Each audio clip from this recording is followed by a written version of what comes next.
Alright, hello to anybody that's stumbled upon this. Back with some Disco Elysium. And honestly, my head freaking hurts today, so very low energy. But we'll see. Usually playing games kind of perks me up a bit. Alright, so I'm still wondering what they were talking about the jacket.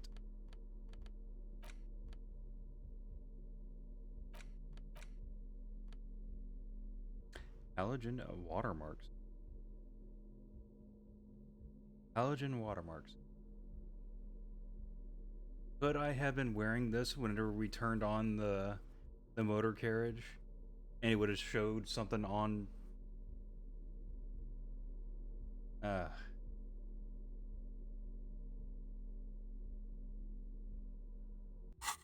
don't think he's going to do that again, so it's probably just not happening. But she left something on the table.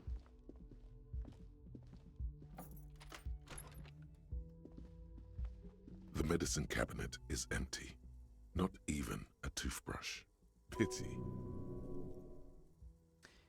To really clean this up.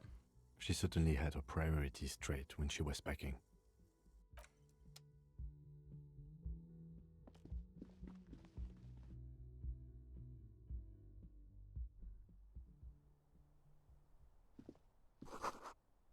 Red thread made of nylon leads out of the room and onto the roof. You see the same two neon-lit shapes. This is ballistics. A ray of backward motion explodes from his mouth to the roof outside, A prime, to then widen into a radius of locations in Martinez. B prime, B double prime, and B triple. A red thread runs through the neon-lit shapes of a man. It suggests the bullet came from the extreme upper quadrant of possible angles, from a point beyond the roof. B triple prime. The island in the bay. You trying to tell us where the shot came from? Violet? Unless she thinks the perpetrator was standing on the ring antenna. That is where the thread seems to point. Runes on that islet.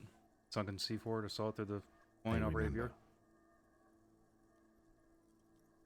Yeah. He looks out to the window and onto the bay. She was there that night. She would have known precisely where the bullet hole was in the glass. She had a long time to think about it after, standing on that roof, staring at the glass. It also looks like there may be more to her skill set than we know. The question is, should we trust her?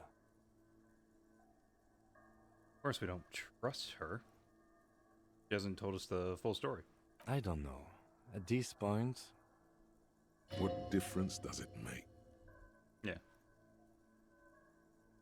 There's also a location we have yet to roll out. So it is.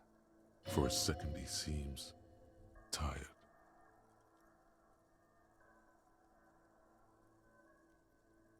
I just haven't gotten a lot of sleep these past few days. Relatable. He doesn't really believe this will yield anything.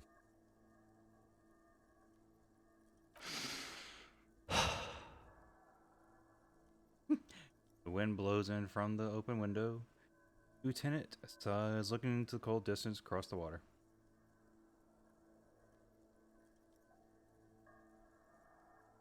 Going to the island, are you in? Of course, of course. I mean...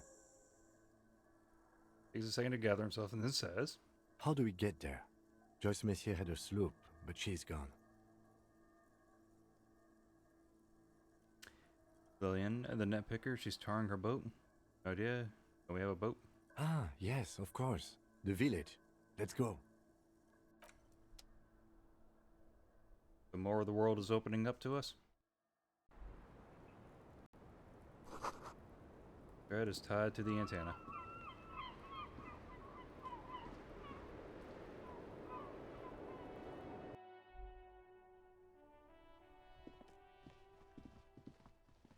Kuno is just sitting there.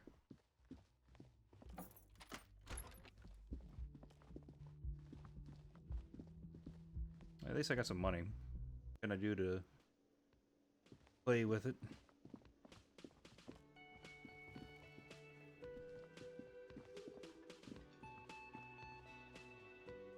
All about money, you know? No.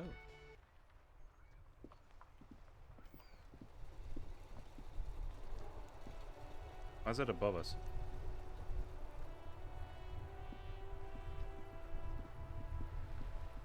The graffito has been painted over the traces of the fight that took place here.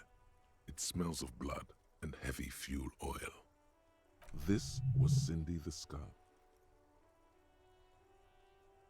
Like Cindy the Skull finally found the words for her masterpiece.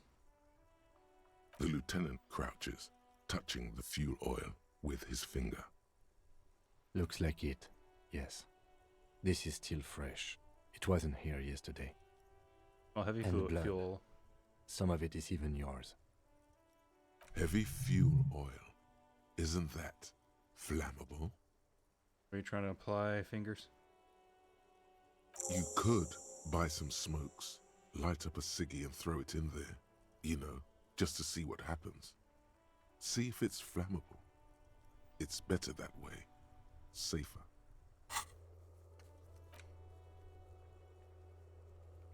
What it says on the can. What?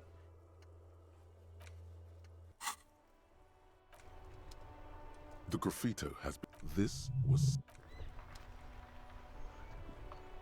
Yes? What do you want to know? Good.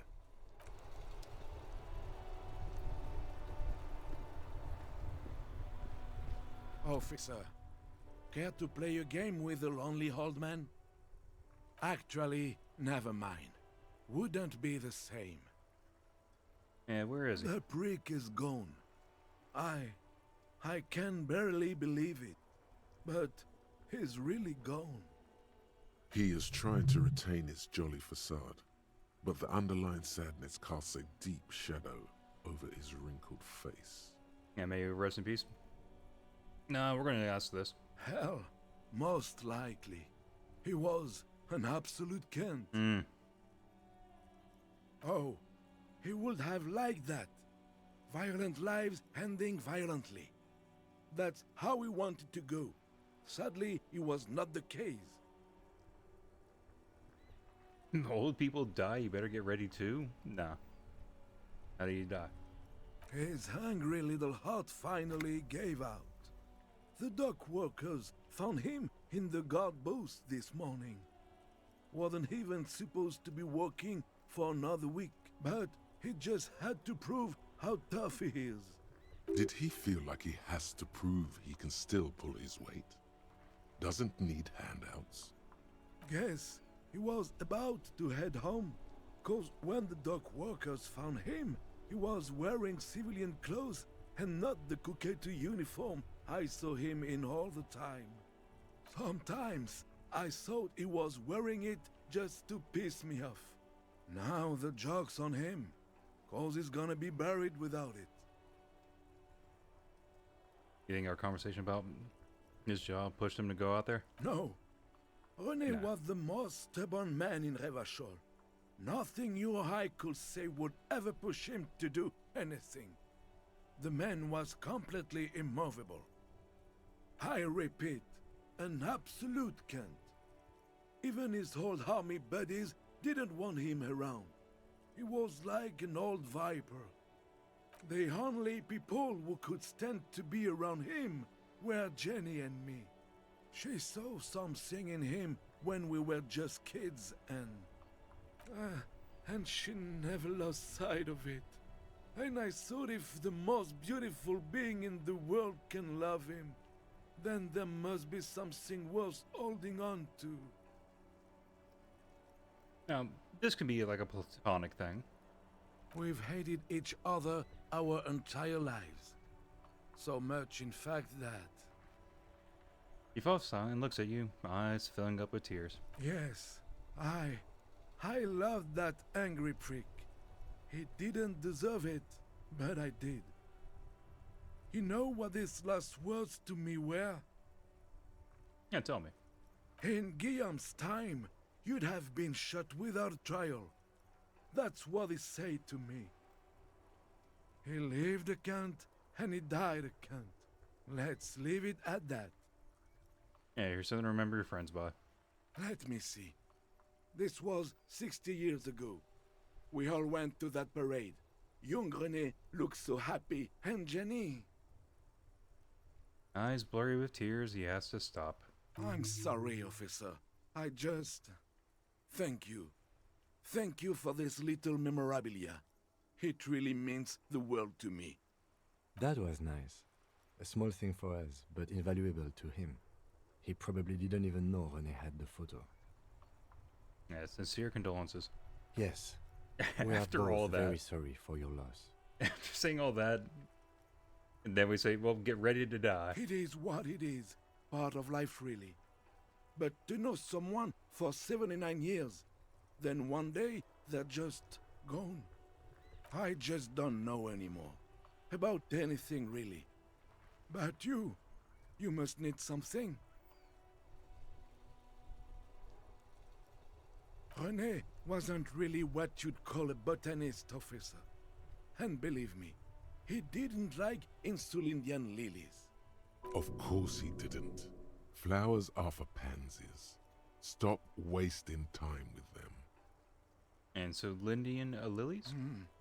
That's their old name, dating back to the time of kings and crests, and all that other stuff he loved so much. There were many reasons, but mostly it was the communals. They called them the Bells of Revolution. That smile passes his face. Are the flowers also pointing to where the person shot from? I guess in the end, the Insulindian lilies were just another piece of the whole Insulinde. The royalists had to surrender to the Mazovian insurgents. It doesn't really matter anymore. Yes? What about... Yes. It is... I just don't know.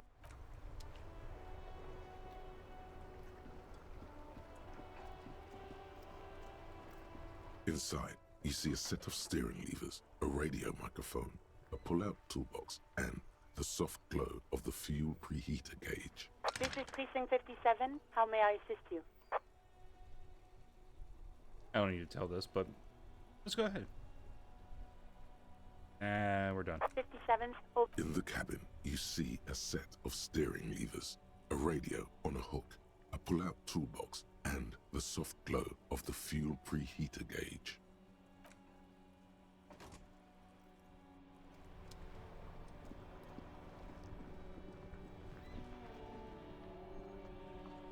My man, you're alive. Almost. Kind of. Sort of alive? Hey, it hurts like hell. Man, what a day. I missed out on most of the action, but I heard it was quite the encounter. Had a strong sense of finality to it. So what's next? You guys heading back to Jamrock now? Talk is local union muscle were behind it all. I'd reckon the case is closed, even if it kind of turned into a shit show. Building around loose threads to tie up. Good luck with that, my man. Ain't easy being you, but hey, you're still breathing, right? Mm-hmm. Barely.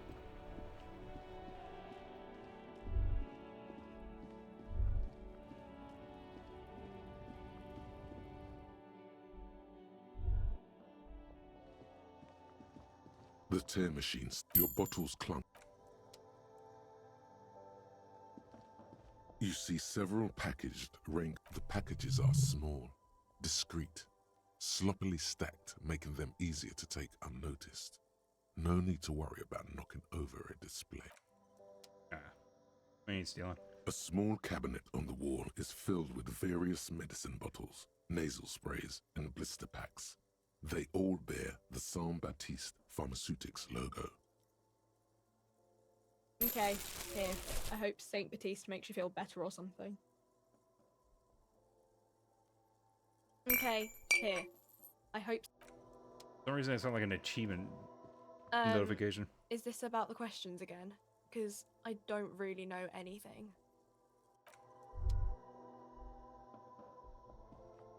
A colourful display of cigarettes and alcohol. Again, I'm obliged to inform you that both alcohol and cigarettes damage your health.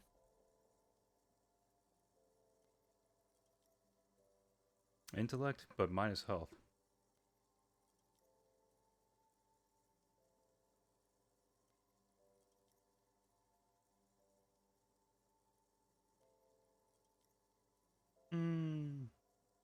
Nah.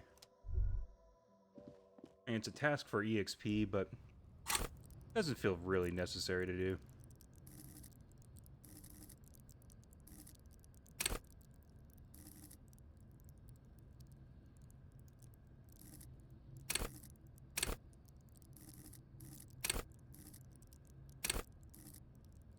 Now let's do drama again.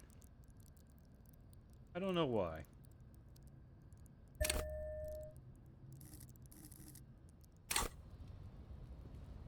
Might help.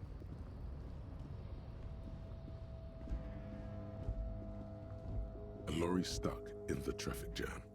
The windows are clear. The fumes of heavy fuel oil waft over you, making your eyes sting.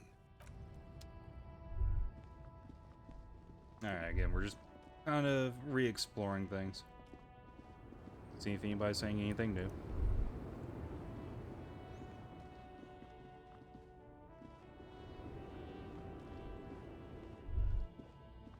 An old monument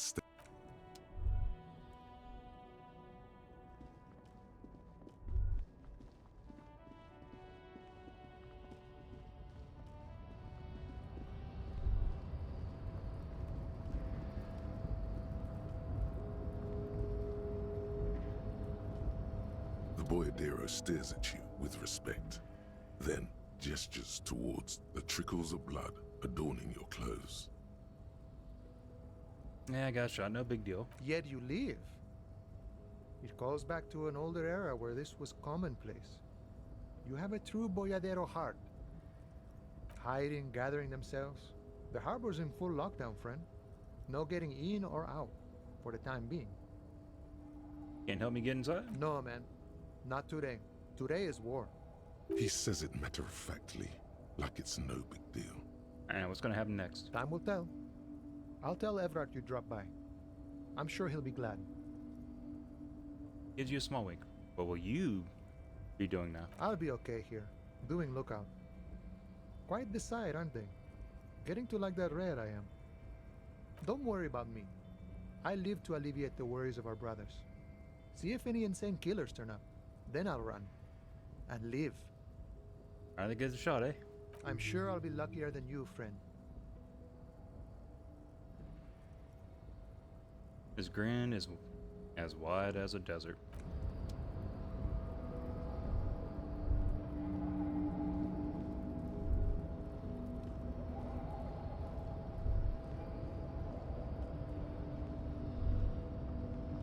At last, the box.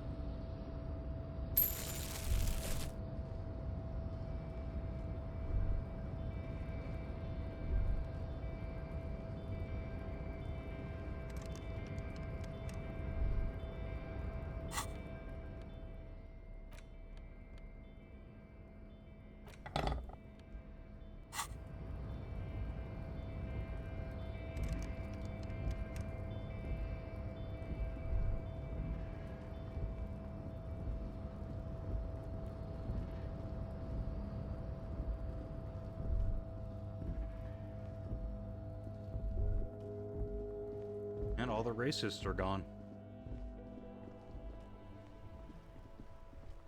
Go talk to Cindy. Oh, she's here.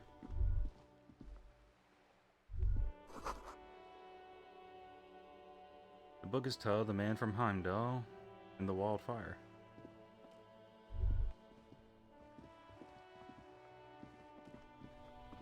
It looked like there was two things. Okay, yeah.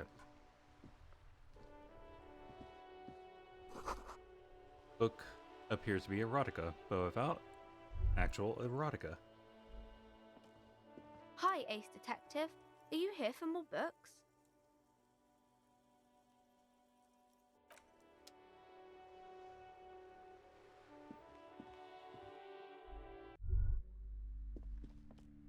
my god! Things have gotten out of hand! I thought the psychic stuff was bad, but the crime! It's even worse! I haven't been able to come to work for 3 days. The shop has been locked. No sales, gangbangers running around, shooting everyone. I know I shouldn't have bought a shop in this ghetto. Hey, I'm the one who got shot here, in the leg and in the shoulder. Oh my god! Even the police can't take care of all this. Just look at you. You're a wreck. Someone should do something about this. She rubs her pendant between two fingers, thinking. Maybe I should close the bookstore and open a psychic studio. Yes. It makes sense. Crime is the 6th element, you see. The darkest element. I could teach people to protect themselves against bad energies and to fight crime. A psychic studio that's even worse than a bookstore in Martinez. Sounds like a plan. Life must go on after all.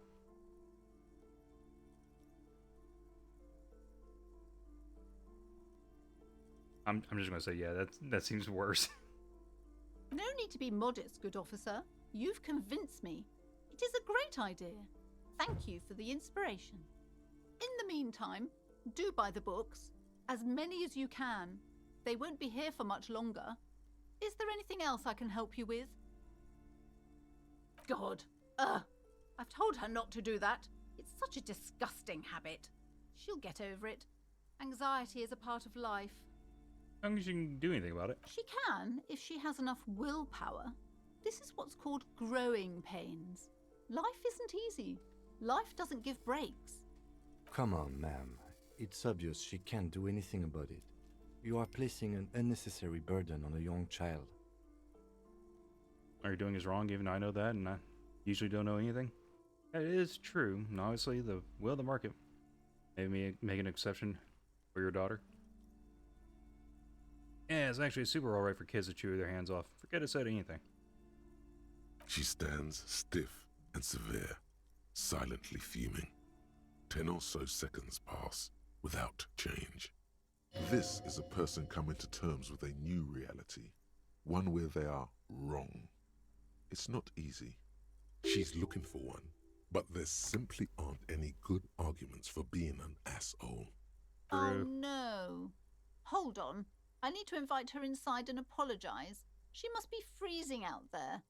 This is going to just backfire. That's why I kind of avoided it for so long. I don't know what to say to you. My husband, he tries to teach me business lessons. I have what my mother called a dull mind. All this stress. She stops where her mouth keeps moving. Yes, I'm afraid so. A real treat she is. It would be nice if she had... No, we couldn't have afforded more children, really. Not in this economy. A glimmer of sadness blinks through the well-crafted exterior. We're quite busy people, you know, my husband and I. Quite busy. Children are a lot of work. You don't look like a father, so I don't expect you to understand. I'm sorry. I'm sure you do understand. His husband Annette's father? Yes. My husband is a successful entrepreneur east of the river. If only he were more involved in the business we're running up here. No matter. Soon we'll both be off for Grand Couronne. Wait, Grand Couronne? What's that? It's a proper place to live. One of the most peaceful neighbourhoods east of Jamrock. You may know it for its massive housing projects. Most of the buildings are empty at the moment. It's a great opportunity to get ahead of the crowds. Better times ahead for sure. And your husband's also involved with the bookstore? He made the initial investment. Since then, he's been what you might call a silent partner. Super silent, almost inaudibly so. She's been too busy helping me here, so she studied at home this trimester. This is a temporary solution, of course. You know. I assure you, I of all people understand the importance of education. She will be back in school the moment the store takes off. And hell freezes over? Never mind. It's not a good topic to get into. The woman looks aloof, her features much softer. Occasionally she glances at her daughter's silhouette.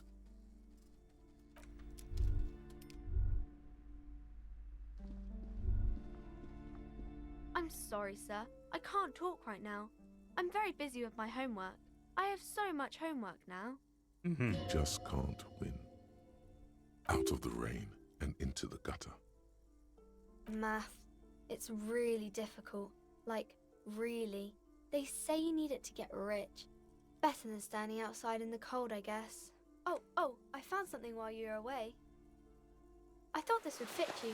Like, thanks for helping out. Not me. The city, I mean. Like a detective does. Wait, did you get it?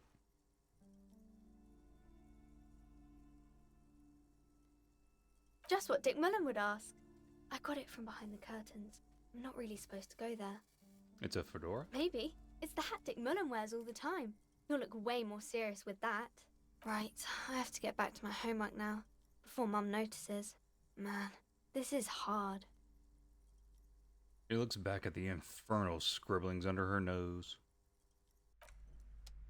Let's talk to her again. Hi, Ace Detective. Are you here for more books? Oh, okay.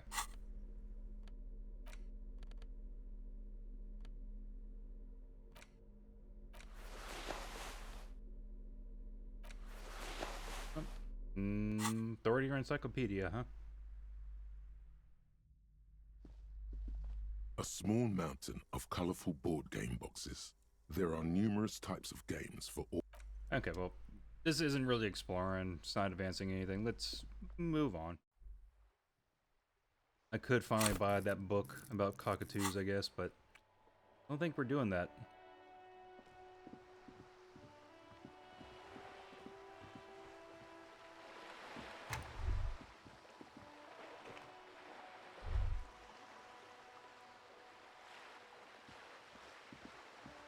This coin-operated. Why place a tourist attraction in the middle of such poverty? There was a revitalization project in 49. A design studio tried restoring Martinez to its pre-war glory. It didn't stick. They got as far as the street lamps and that statue on the intersection before something went sour. I suspect it was Evrascler's doing. He muscled them out. It's how it usually goes around here. Can we do something about it? We should have done something about the Union 10 years ago. That ship has sailed, officer. Fair enough. Let's look at Your this. money disappears into the coin slot. A clunk. The curtains on the display open. You lean in to catch the view. It's blurry. Different blues and green. The lenses shift. The ghost sharpens into an islet in the bay. In the ruins, a man-made structure is visible. A half-sunken sea fort. Its concrete almost reconquered by nature. It looks as if it was abandoned quite some time ago. Nothing but a rotten tooth Did the remains of shot the come from there, then anti-aircraft enter the tower. window? A lonely birch tree grows out of it. Yeah, my bad. I kind of just wanted to talk over because I think it's the exact same as before. Did the shot have come from there, then entered the window upstairs, whirling in rags? Can you tell? From this distance? I don't think it's possible. It's not. The details are blurry. There's water vapor in the way and waves cut into the islet.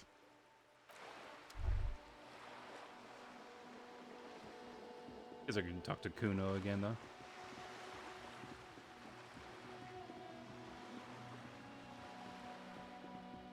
He seemed a lower energy. Just an ordinary wall. Nothing to see here.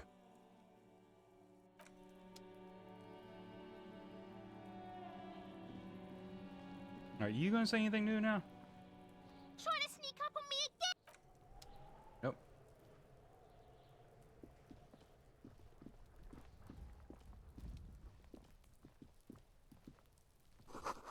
Hear the sounds of running water. Someone's washing dishes. The door is closed again. Nothing to do here anymore. Doors closed again. Nothing to do here anymore. You hear someone inside, walking from room to room. Whoever lives here must be back home. The door is closed. You hear someone inside. Oh, okay, good.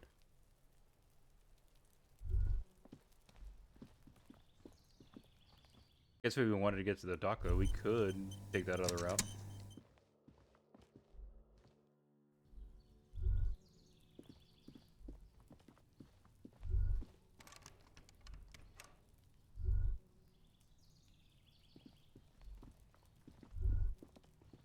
We're not built for it, This though. door is made of metal and appears to be. No one answers. Let's go. There's nothing to do here.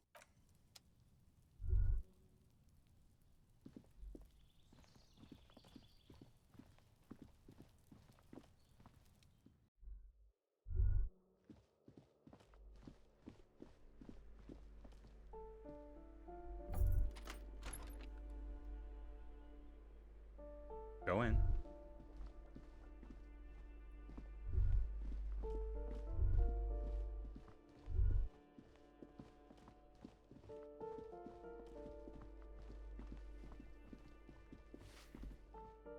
Give me a moment. Ask away, police. She mumbles some I don't know. Nothing going on around here, I guess.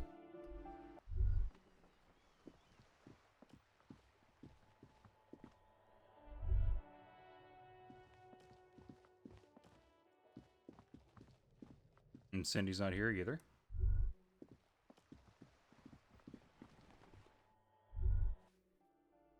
It's just a ghost town now.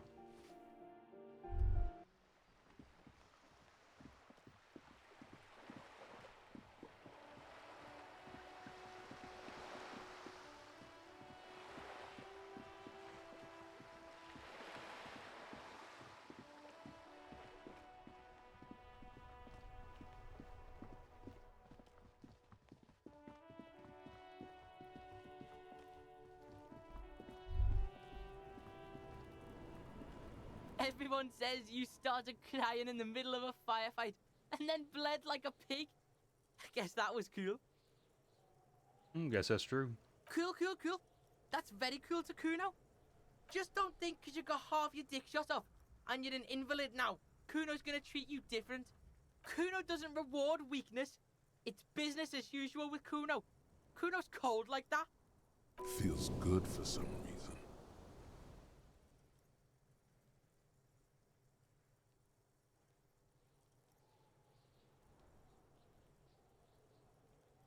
Watch out, pig.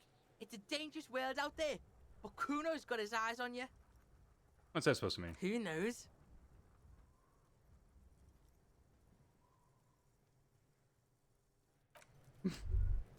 Fair enough.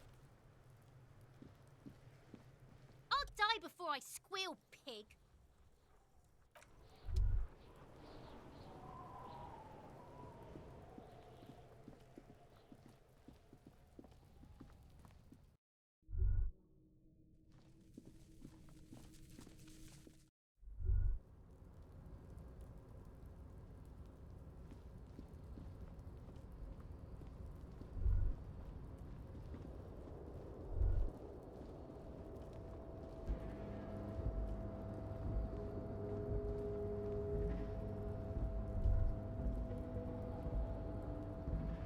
Okay, there's no reason, I guess.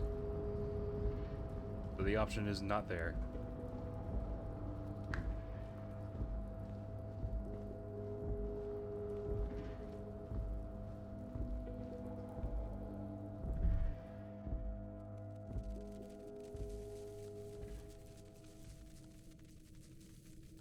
There might be some miscellaneous sounds soon.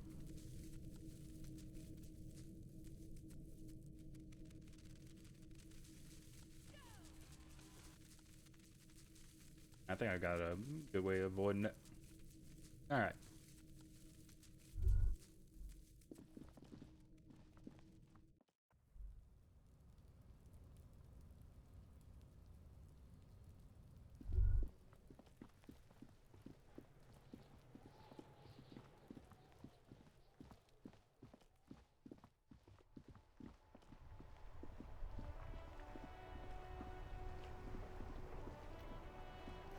Alright, that was time wasted.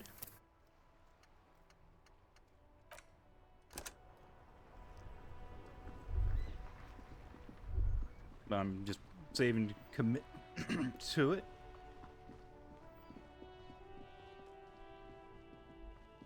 There's a pile of cheap sunglasses. You like sunglasses, officer? I've got the latest styles right here. Stick some under your nose. Try the A shades on. boat. These are hideous.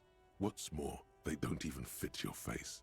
You can feel them pinching your nose and chafing against your brow. Damn, officer! You look like a mega secret spy. Very secret.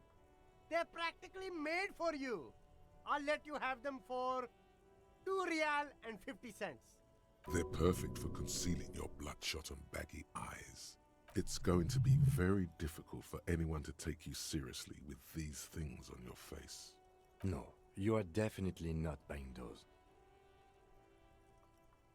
Around too sensible for Are you this. sure? But they look so good on you. You should think this through, officer. Shades of self-destruction. These are all boring. Boring third-rate ho-hum sunglasses made of cheap Syrahese plastic. The kind of plastic that melts in the sun. Those UV stickers are almost certainly just there for the show. If anything, these lenses probably direct more UV light into your pupils. A UV magnifier. These are all first-rate sunglasses. Premium design, superb material, very cool, UV resistant. These will definitely keep your eyes safe and cool while doing your dangerous police work. No luck. All you find is this lime-colored cellophane visor, produced by a bargain sportswear brand called Amphibian, apparently. There's a malformed green frog on its bent cap. Oh, that visor is perfect for you, officer. It'll definitely keep the sun out of your eyes while you're shooting criminals. Bang, bang! Kim, our And firefight all something for we a should be mere prepared 6 for. real. I hope not. He says, looking up from his browsing. Yeah, this would have been before all that. Don't like it? Sure, Square Joe. No problem. Let's get you some real shades. Ah, it would increase perception though. Ah, this is what I was talking about. The hawthorn tree on Rue de Saint-Gislain. Bronze-colored ribbons of magnetic tape are caught in its branches, fluttering in the breeze. Just like promised, you've stood here for what seems like eons, guzzling the sickly fumes of lorries and carriages. Good Hawthorne, pat the tree. Patting the tree reveals a small sticker which has almost been worn to oblivion. It reads, RCM Emergencies Desk, number 8102. Underneath a slogan, Mankind, be vigilant. You tree-hugging pansy. The bronze ribbon twists around and within the branches in an intricately natural pattern. But there's something. What do I There's see? a twisted logic in this mess. You see the ends of the ribbon, the way it flows, how it twists and turns. It's all starting to make sense. It'll be easier to remove now. Yeah, that's why I patted it. With slow and deliberate motions, pulling, bending, and unraveling, you manage to extricate the magnetic tape from the branches. It curls up into a mess inside your pocket. If only you could find a way to respool it, so that you could hear what's on the tape. Maybe Roy from the pawn shop can help you with this. What's the tape for? Oh, before all that, he said the lieutenant looks at the mess in your hands only after you successfully cleaned up the branches. Does the curiosity get him? Greg had to promise to make his Van Eyck's jam hit a bit harder. Maybe this tape can help. How? It's broken and unspooled. Do you think your new buddy knows how to fix it? I think at least one of the ravers would know how to fix a broken tape if they wanted to set up a nightclub. Yeah, I mean, honestly, yeah. You could also get it fixed at the pawn shop across the street. We shouldn't waste our time. He looks at his wristwatch a little impatient. Good idea. He might have the tools. The tape projector in the pawn shop uses similar tape.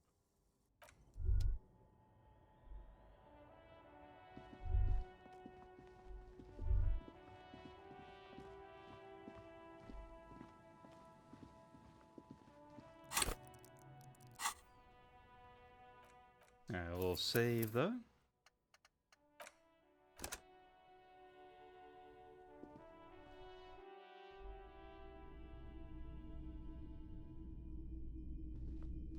Between you and me, this is why I don't get involved in local politics.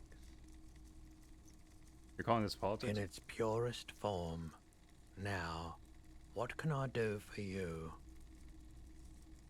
Hey, do you know how to fix this? You mean Reese Pooley? Yeah, I do, but... Ray, could you do it please? It's important. I need to be able to play this tape for someone. But I'm not some Mr. Fix-It. I'm a pawnbroker. If you want to pawn the tape, sure. Although it looks pretty... worthless. Just explain why you need this so much. He's bound to understand. Or if this is not worth this, Roy, this could be the next big thing for the local dance music scene.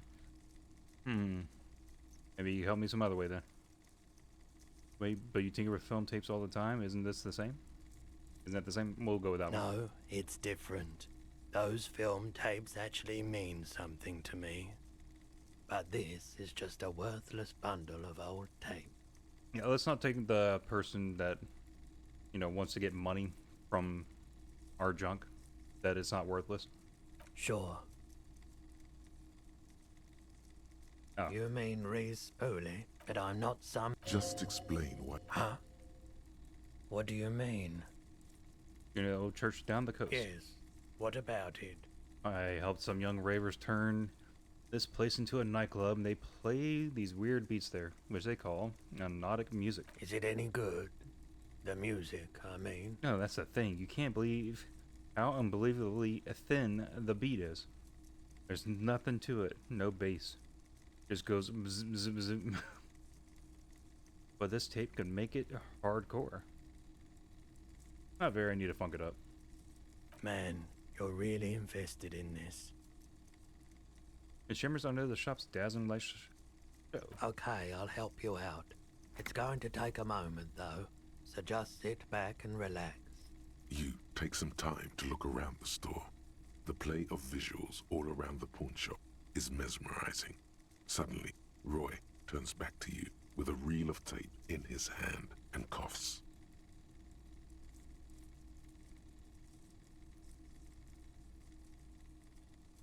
Well, thanks for the help. Yeah, I'm not going to say, wait, this took more than a few moments. That was at least 15 minutes. Did you listen to it? I'm not going to say this stuff. Yeah, my pleasure. I'll do what I can for true passion projects. Just try not to use this tape for negative photon emissions. Take responsibility. Okay? Okay.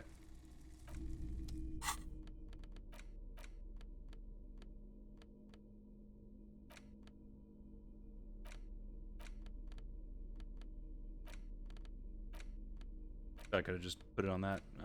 Where is interact?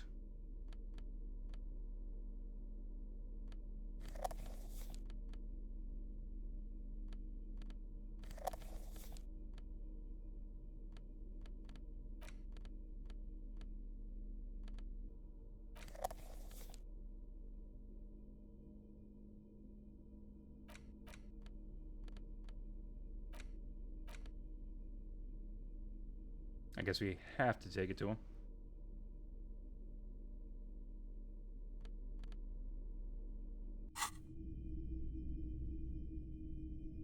All the old boomboxes are there, blinking and waiting to whirl.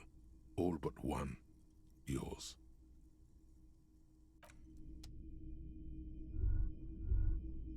A typical Martinez streetlight sits among assorted floor and table lamps.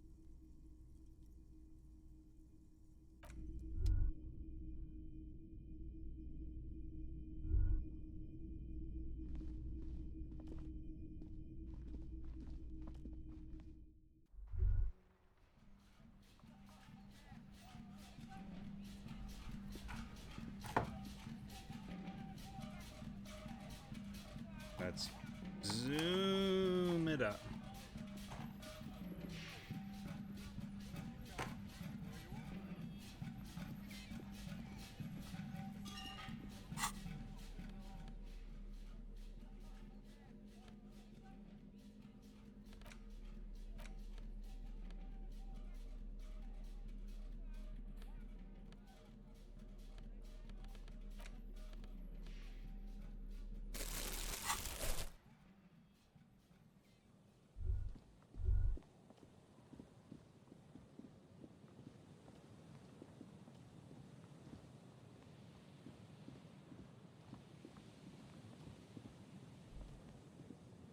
Alright, so nothing that way.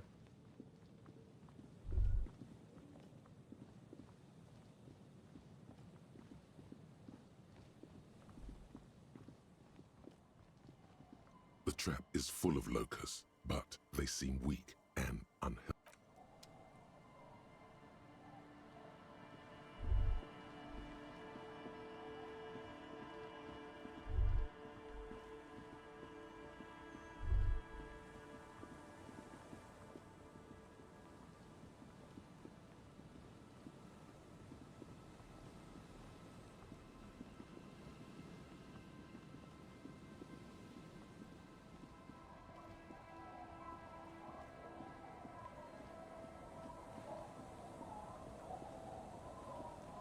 Our tenant, the policeman.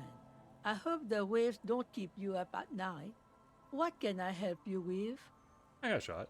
We're just spreading the word. Aye. Even I can see that. I told you not to bring your trouble with you, policeman. We've got troubles of our own here.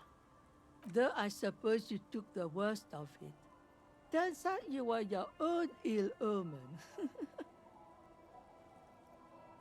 Guess you were right. The men with the guns were all coming for me after all. I'm not sure those were the loss of the men with guns either. There are always more coming for your kind, officer.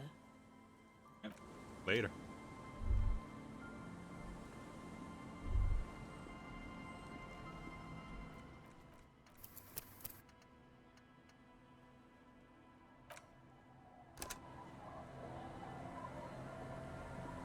Officer, what happened? You're wounded. Why are you wounded? You look terrible. She sounds almost disappointed with you, reprimanding you for falling and hurting your knee. Got shot in the foot. It was pretty bad. Yes, you would have liked it. Is this from the shooting in town? We heard gunshots. Not that we don't hear gunshots all the time, but they were closer than usual. There was an exchange of fire on Rue de Saint-Guylaine. It's nothing to be worried about, madame. Just the other guys. That's nothing to brag about, officer. Not bragging, just telling you. It's not serious. He'll be okay. You feel the ligament move on your left shoulder, and a small, warm drip of blood. It's nothing. Of course. Can I help you with something? You go get to that island. That won't be a problem. It's wind still and the tar just dried. We've got 2 days of relative sunshine ahead.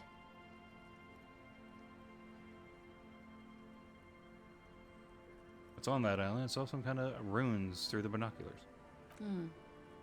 Used to be some kind of fortification there before the war. For the communards. An anti-aircraft gun, I think. Bombed to bits in the landing. I haven't been there myself. Always steered clear of it. Hasn't been there herself. Who has then? 2 days of sunshine. I just got a bacterial infection. You said you haven't been there yourself? Who hasn't, if not you? My husband used to drink there. Him and his drinking buddies. Always seemed like a bad place to drink to me. People died there during the landing, you know.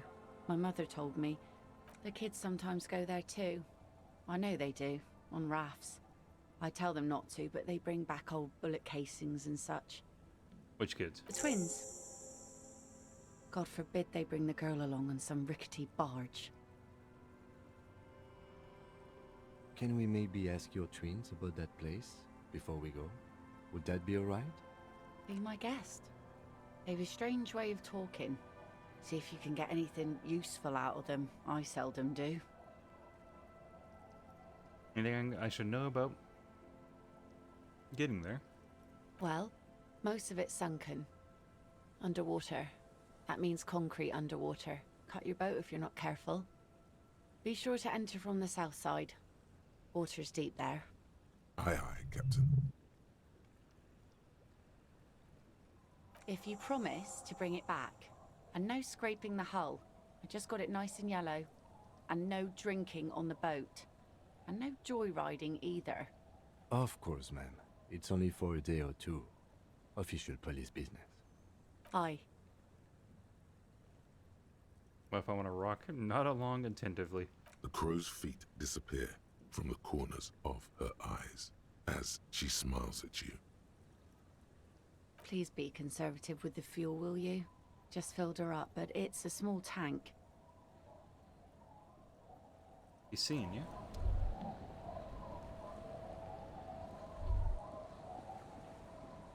Yeah, we'll pick that out later.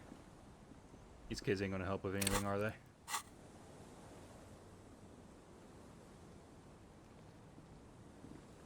The scruffy-haired little boy kicks a stone while the other watches him do it. And that iron. The one who's busy kicking a stone points to the bay. That's that one, and you know what's on there. That's, nothing. It's just a seafort and some plants. You can take a raft there. It's great. And we make a fire. We make a fire. Gather the sticks for the fire. And bullets. Or not real bullets, empty bullets. Bullet shells. There are a lot of them left over from the war, but this could be important. What then? There are lights. The fire guy comes and asks us to put the fire out. They must mean a human being on that island, but it's cut off.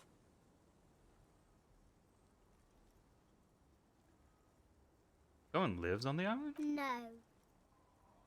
Okay. Yes. Let's go with yes. The lieutenant raises his eyebrows and whips out his notebook. Why is he the fire guy? Because Boy pauses to think. he asks to put the fire out. Why does he ask you to put the fire out? I don't know. He doesn't like it. He don't like people to be there. You shouldn't go. Yes. The other one adds laconically. Has an L, right? Anyways, standing with his hands glued to his sides like a little tin soldier. Anything else you can tell me about this guy? Age? Does he live there? No, he doesn't live there. I don't think. No, he lives there. Been there twice, 2 times. He doesn't live there. He isn't there sometimes. Anything else? What does this guy look like? Yeah. I don't know. How come? We ran. He just yelled we shouldn't be there. I don't know. Did you mean there are electrical lights? Yes. Boy looks at his toes.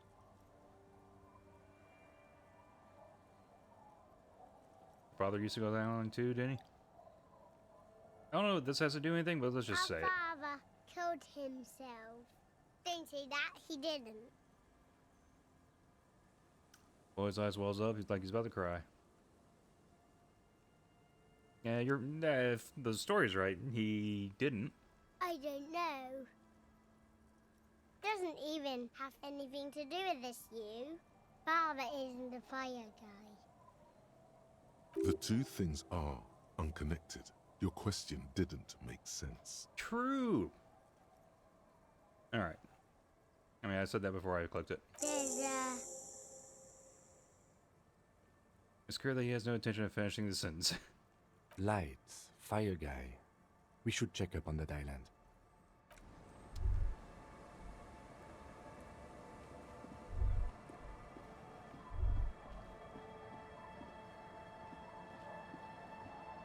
Man, you're like bleeding now. Reality's really messed you up.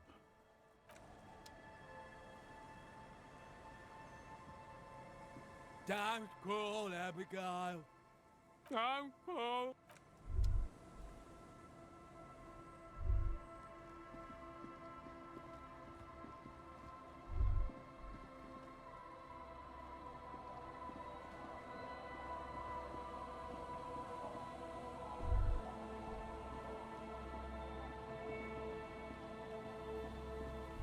Okay, let me look up.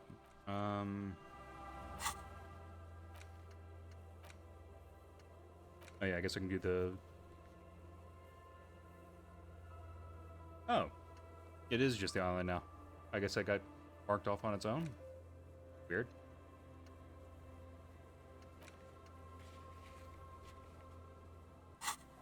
But I think I am going to mess with the payphone now because I can actually just burn some money.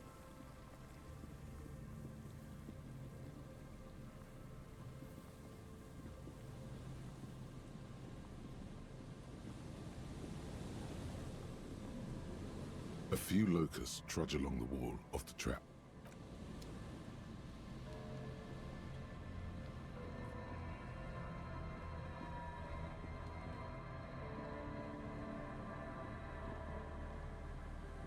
The trap is filled with dead and dying. Okay. Nothing new yet.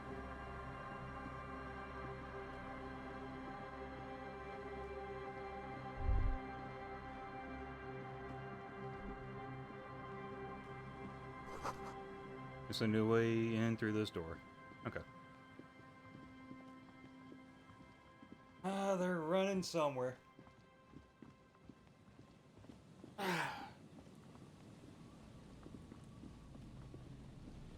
Hold up.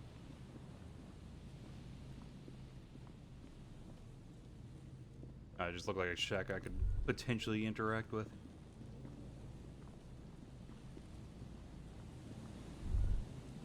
That patch of reeds over there, it's a great place to hide something. Kind of out of the way, being so close to the water. They can't see anything interesting. You don't have a reason to. Yet. What is this about? Nothing. Just a hunch. The hunch passes, leaving you there, by the old boy bobbing in the water. Time to go.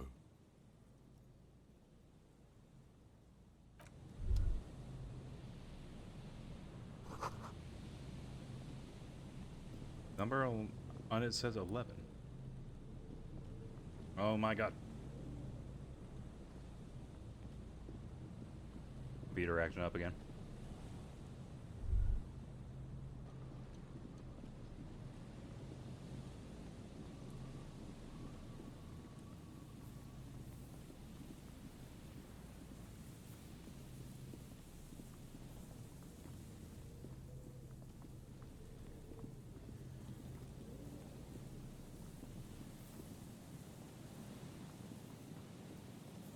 Let's just kill some time here. You pick up the handset. There's a tone. The machine is operable. Random number time. Calling. Still calling. This feels wrong. Should you be doing this? End of tone. Someone picks up. Pierre? Is that you, Pierre? No, this is not Pierre. Do you have any news about Pierre?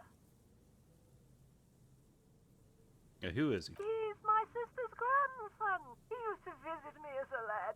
Fine young man. But who are you then? A salesman of some sort? Modern goods are rubbish, and I can't afford them anyhow. It's a shame what you did to our country. I'm not a salesman. I'm just calling a random number and you somehow ran with it.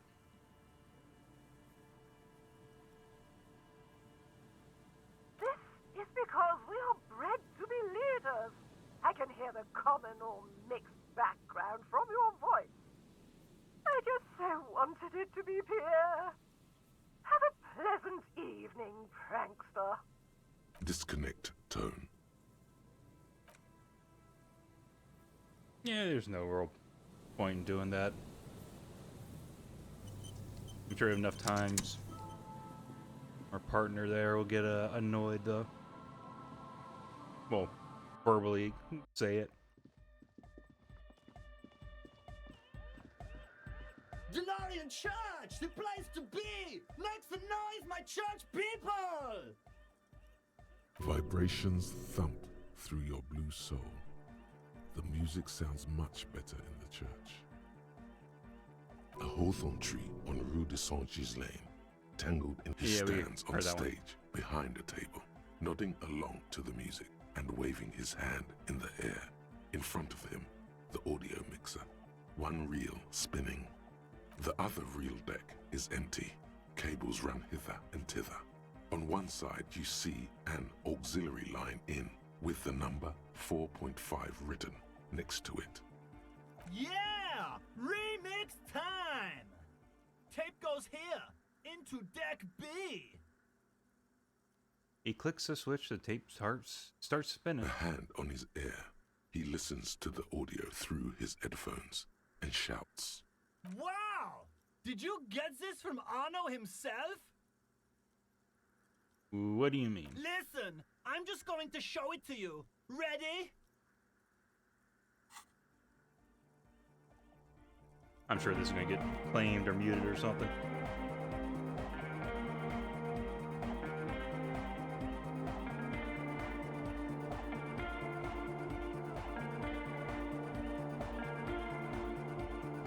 Wow! Here's that? The signs match perfectly! Now, if only we had the beat for the full assault, it would be unbelievably hyper! What is this? It's good. How did you guys do that? He would. Just found a random tape and brought it to Egghead. He's just incredibly good at remixing. Alright, it's uncanny how well it all goes together. Something must be going on here. Yeah, I just Yes, Egghead. but what if Van Eyck based his remix on some forgotten local melody? Like a folk song? And you just found the original piece that inspired him to create this jam? That would explain why it fits so well. Nah, to me it sounds like classic Van Eyck. I don't think he needs any inspiration from folk songs. Maybe he lives in Martinez and just threw away part of his song because he thought it wasn't good enough? I think it's just happenstance. Chaos in action. Contingencies of our limited existence. That and Egghead's fantastic talent. He nods to his friend behind the turntable. Noid's right. Egghead's technical talent is the key. No, this is definitely part of the same song. Something cut from it. It fits too well. Something mysterious is going on here. Andre's got it.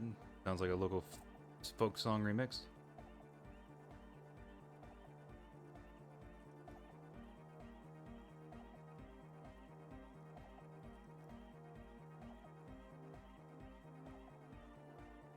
Actually, yeah, I think the logic is saying just part of it. Be how it may, if it fits, it fits! Bring up the volume! What about the bass?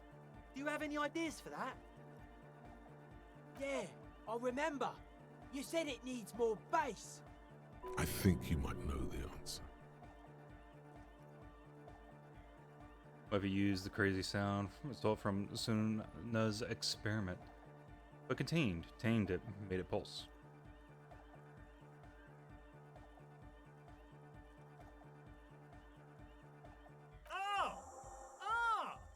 But how?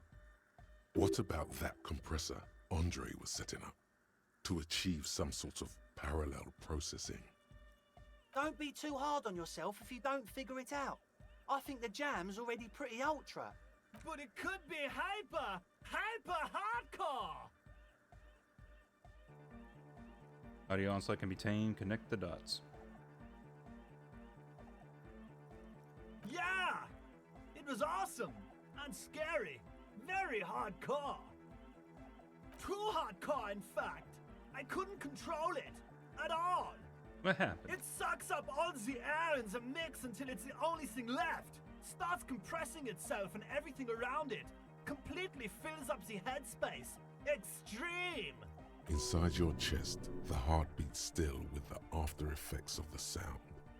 Imagine if you could harness that power, making it pulse. But how? What about the compressor? The one with the spiky hair was set. Yeah, let's talk to him about it. Oh, hey man, it's good to see you. Got shot in the hip, found the melody.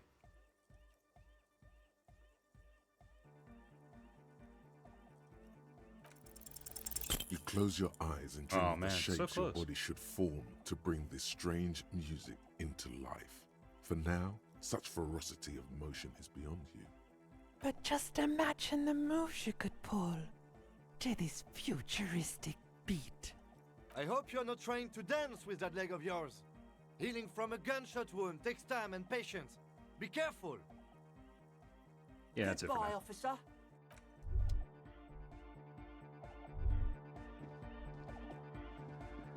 Good morning!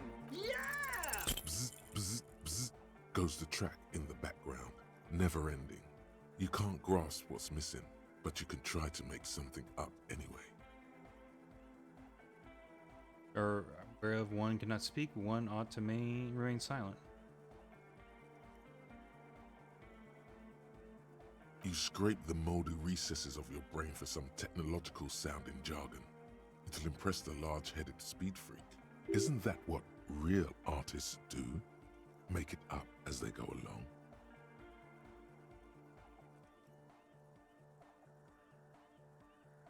Don't know the technical term needs lots of zzz. Read the sound juice through the fluxifier.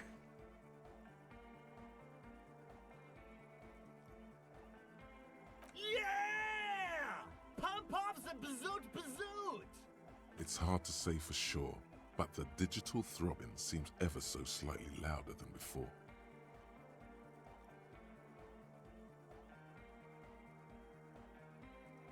Alright, well. Ain't happening.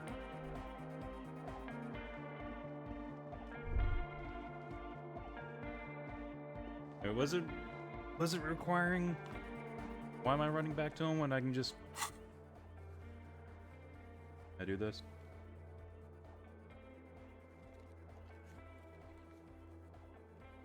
I need well, reaction speed was for thieving, I think.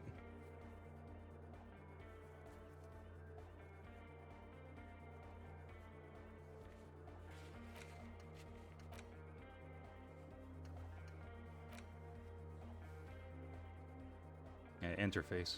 Man, I was actually thinking of putting a point in there earlier.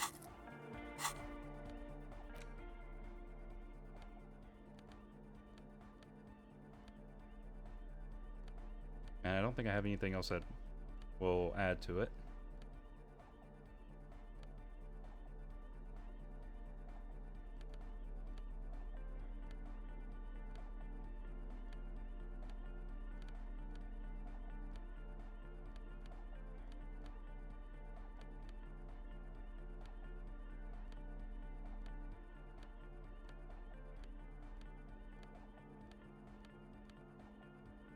Nope.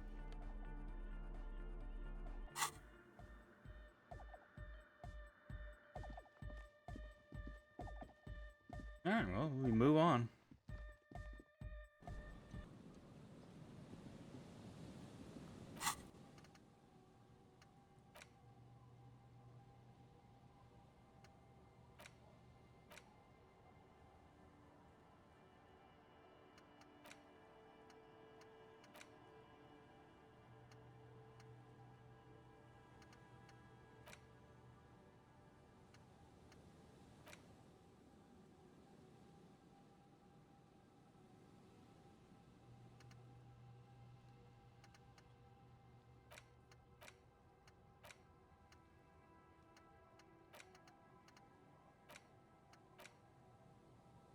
Okay.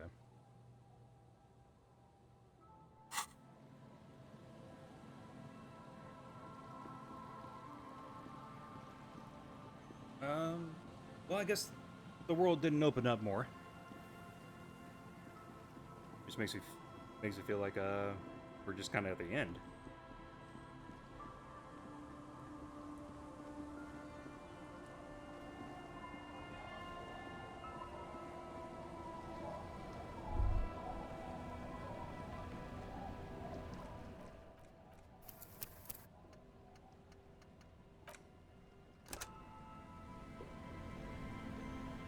A skiff with a small steering engine in the back floats on the calm mirror of the sea. Its 2 seats are empty. Once you get in, that's it. One pull of the starter handle, and you're off into the bay. a strange trepidation comes over you. Are you sure you want to go now? Yeah, why not? Remember what the netpicker said. It's a small tank. You won't be going back and forth on this. You take the engine cam, I'll hold the boombox. Getting right to the island.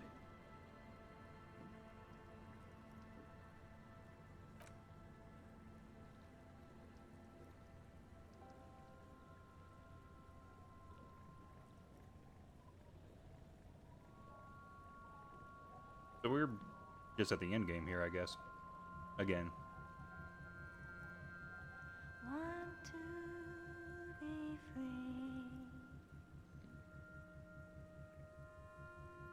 Want to be free.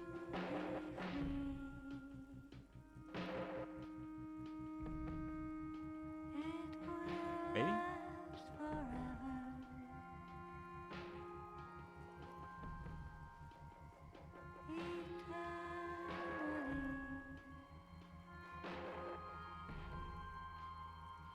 Want to be free.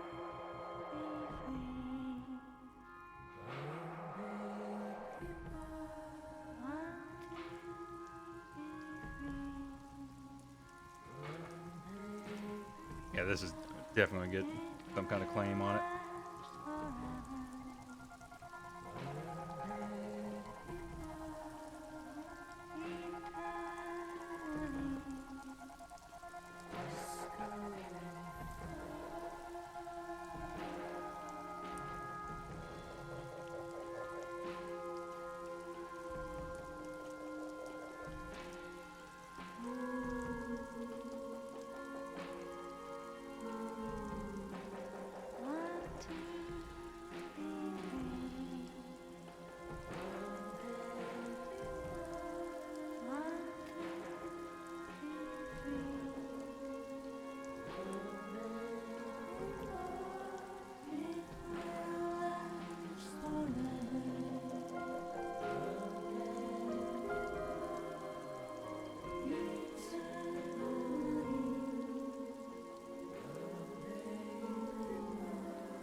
The boat comes to a slow stop. The lieutenant turns the engine off. Then there's silence. Well, maybe when the claim happens, I can actually see what the song's called and then In look the up the lyrics, silence, because I did not understand a single sputter word of that. wings. A flock of quails takes off in the distance. I think they were saying something about being free. Let's go.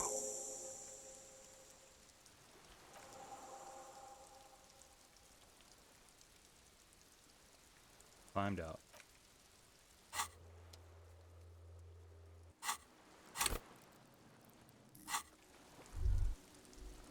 Leaving a lot left undone. Unfinished. Because we just don't have the skills for it. Makeshift bridge. The bombs are powerful enough. Break foundation.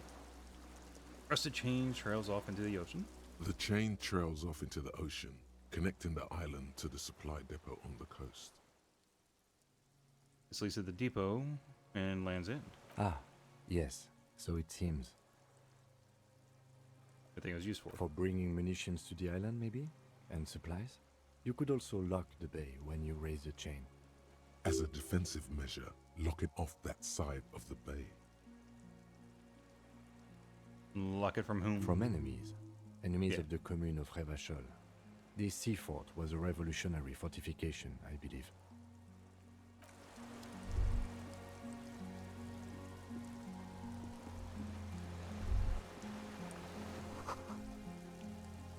These tires are falling apart. They're at least 50 years old.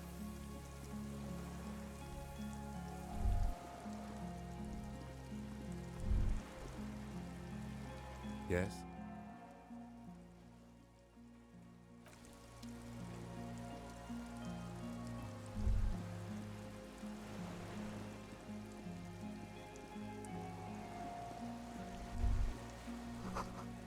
Finger traces of deposit in the air. Some fuel's leaked out. Another barrel, black, viscous. Tension. Inflammable.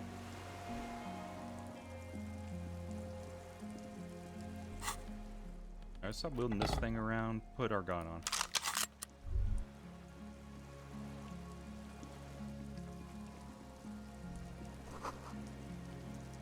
Girl says ICM. You see a star with a little specks in it. Warm blood trickles down your armpit. The ligature is off. It's nothing. Recognize this little birch from the coin-operated viewer. The way to get up there, stairs are gone.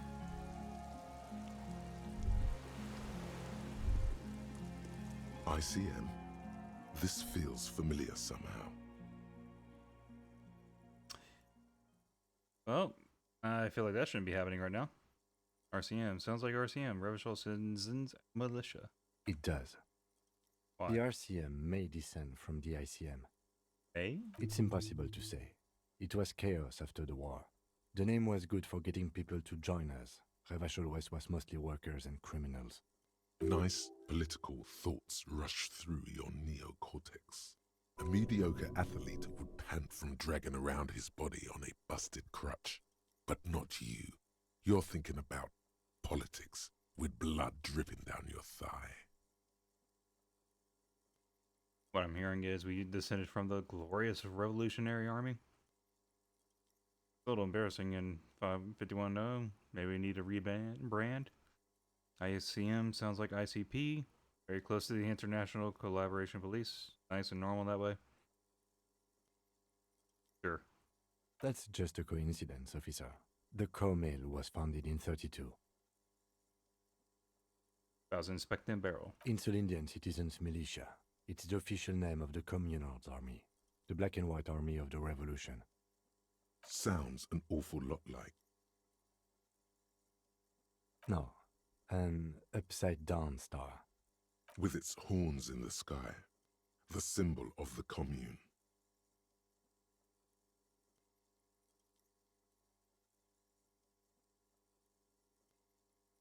Oh. No, that's the uninhabited archipelago. A DeLorean-era symbol of Insulinda, known as the face in the sea. After 44 years? That's not nearly enough to hide what happened here, Lieutenant Gefreiter. One of these barrels was still leaking fuel, as you saw. The city is full of things like this. Old bullets, guns, fuel.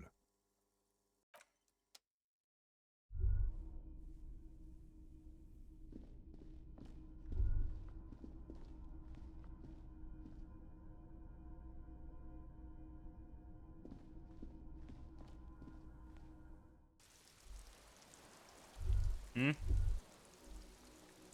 Yeah? Oh, hold on.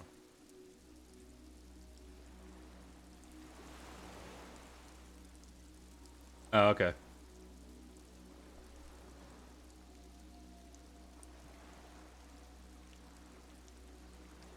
Be right back.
Okay.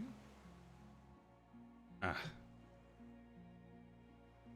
Why?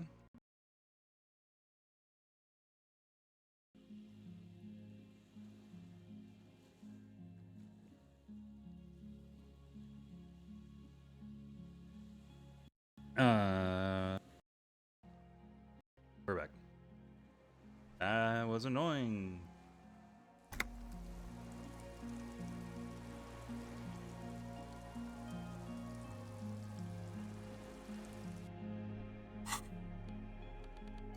Let's get our flashlight out. Yeah, even if we found more bottles, we wouldn't need them. Need to pick them up. We're done going back there. There's a greasy old spring mattress in the corner, resting on piles of soft cover books. White linen and a pillow are visible under a worn-out caracal blanket. Someone has been squatting here. The linen is fresh, recently washed. Do you think whoever slept here is?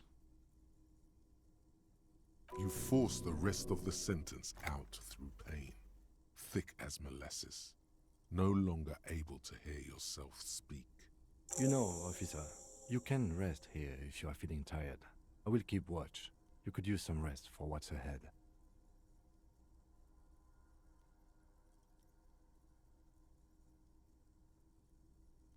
Yeah, sure. You face the concrete wall. There's less light there, in the dark corner. Like a dog, you lie there. You didn't realize how tired you were. Your body is still nowhere near healed. Rubbing your knees close to your chest. The blanket feels cold. The entire room does.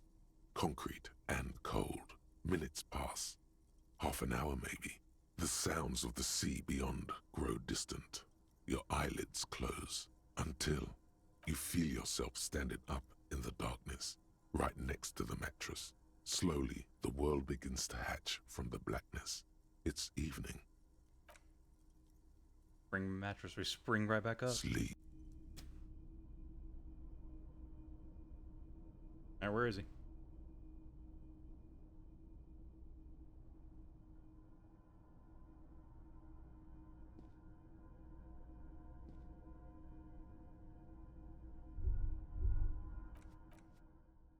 Could be more than an hour, isn't it?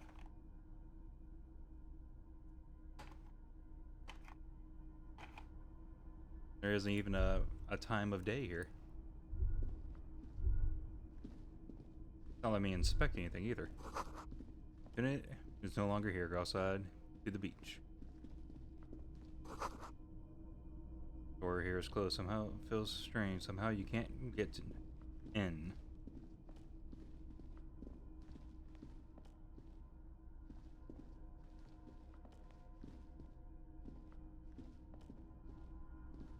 Okay, it was this way, wasn't it?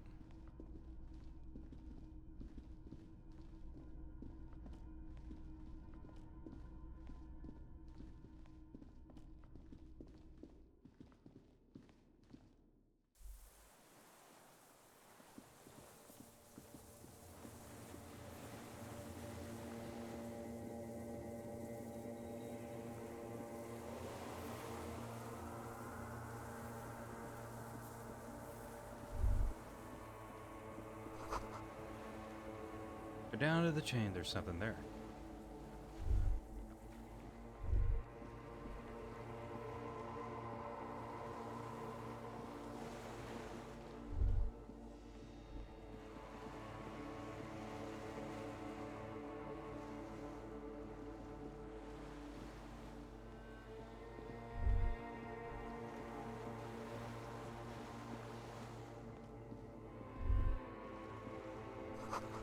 Walk into the water.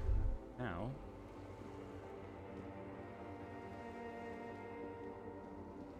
You see your footprints on the water.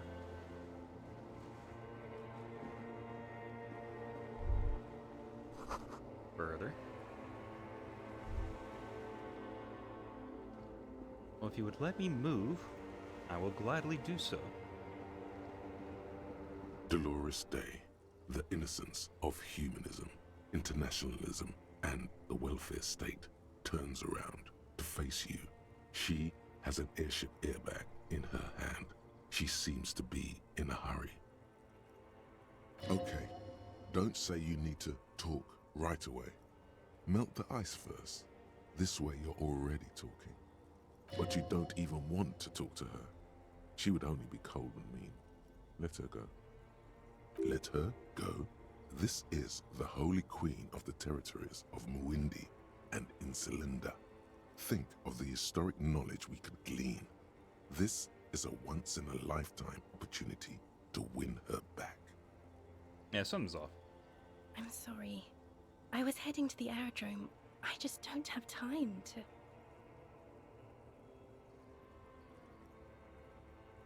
And what's in the bag? Just my scepter, my globe cruciger, a spare silk gown, a toothbrush, travel documents, the crown of immortality. Crown of immortality? Aren't you already wearing one? Well, she doesn't seem to be. Oh, this. She corrects the wreath on her forehead. This is just a wreath. The crown of immortality is made of rarefied light, mana and raw palladium. It was passed on to me by the rulers of late antiquity. She looks at the suitcase, not knowing what more to say. Then, over her shoulder, silence. Her nuptial gown flows in the wind, wraps around her holy body. Anyway.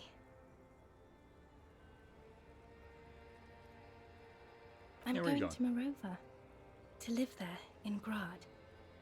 It's 1 million kilometers away, Harry. Might as well be another lifetime.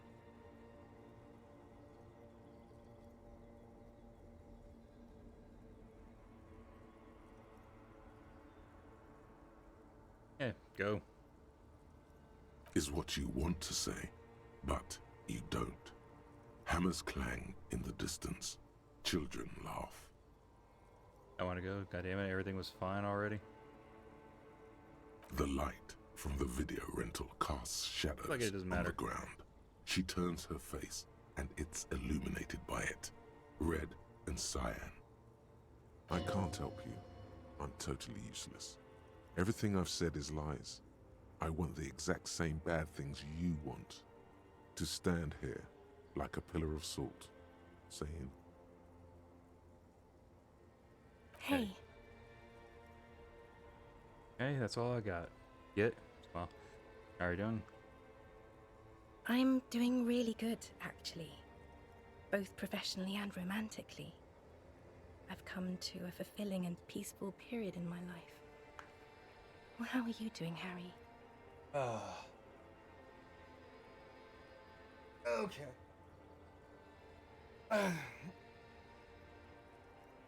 So, I didn't say anything during the church segment of it. Because it's making a lot of assumptions about Harry here. I'm guessing his ex, or his wife, ex-wife, being portrayed as Dolores Day, treating her as like a goddess, not actually Dolores Day, though.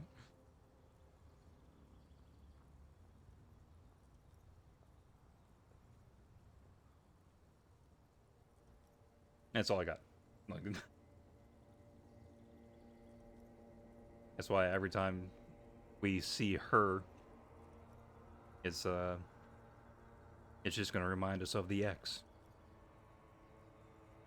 I think the weirdest thing would be if it was Dolores Day, and that she's immortal and hooked up with Harry at some point. Not doing very well. I'm dying in a ruined flak tower. Blood is dripping down my chest. I'm in my head. I miss you. Yeah. I'm dying in a ruined flak tower. Blood is dripping down my chest. God, Harry. She shakes her head, her eyebrows knitting together with worry. You have to take care of yourself. You're not a young man anymore. If you keep going like this, you'll... desperation is gearing up. This is everything I always warned you about. Skin is holy and soft. No, Harry. It's just regular skin. I'm not as beautiful as you always thought I was. Let's not get into. You are. None of the others are as beautiful as you. And it's not. I wouldn't say sorry, but... It's okay. No, yeah, massive Harry. showdown. No. I don't want a massive, epic showdown. I want to go to the aerodrome. I have tickets for the 10:20 flight to Morova. Really, we don't have anything to talk about anymore. Every combination of words has been played out. The atoms don't form us anymore. Us, our love, our unborn daughters. Plural. It's all gone. I have to go to the aerodrome. I have to leave Revachol and you. And you have to be alone. I get In the feeling hell you're not really Dolores forever. Day. That's just the way it is.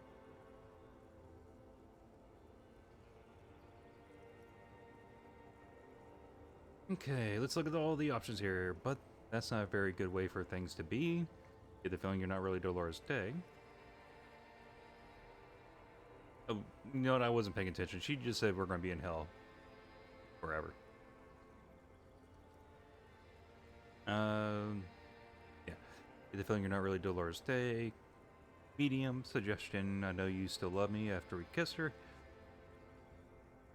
Gotta let it go, man. Bought you this figurine of a headless fawn rider. Give it to her. You said have a vast soul and you always come and you will always come back to it. Mass murderer, not even human, don't go. Yeah, I'm gonna go with number 2 here. I don't know what you mean. Dolores Day. Doesn't that seem like a... She looks at you quizzically. It does not seem like a mystery she wants to get into. You're the X something. Point your head the morning. You're just an evil ape. We're all evil apes on second thought. Dolores Day, Queen Regent of the territories of Mundi and Insolinde. And nothing else. You're the X something. Wasn't I Dolores Day just a second ago? Now I'm the X thing? You're confusing me. Look, I have to be at the Lausanne Aerodrome at 10:20 p.m. I still have a light rail to catch. Yeah, that's fine. I haven't even bought the tickets yet. We all told you. Everyone warned you. Yeah, shut up, I'm talking to her. That's the problem. Look at what's pouring out of you. I should have stayed down. I should have gone even deeper into a place where I've never met you. Is it possible to meet people in the abyss of the void? Glad we're having this conversation. I'm getting so much closer. Sure. I'm glad too, but I have to go. My friends are waiting for me on the platform. I can't let them wait. It's impolite. Cool. Your friends. Say hi to your friends for me then. No, this is probably just something I would say, even if there would be no other meaning behind it. Yeah, just like, this is the right thing to do, but... I will. Evening wind blows in and the gown wraps around her like a white flag. 1,000 times you beat an animal. 1,000 times you've raised that fabric. What is underneath has always calmed you, centered you, made you sane. In your mind, you could still climb inside her bed. Still the only man.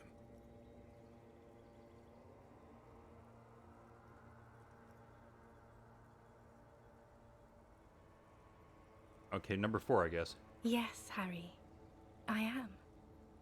Things have gotten much better for me, now that I am the ruler of the known world. Oh God, it's already so late. I have to go, Harry. A tiny golden watch with red straps around her bony little wrists.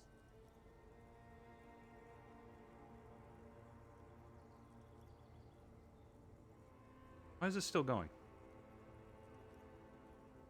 I don't No, don't say it. Don't beg. It will only make her go. Okay, so I have the questions first. Where's the list? That's all I have left. I have to, Harry. Really, I've already missed the 8:30. I'm gonna go now. I was wrong. You don't have power over her anymore. You shouldn't have said that. I am wrong about everything. You should go on without me.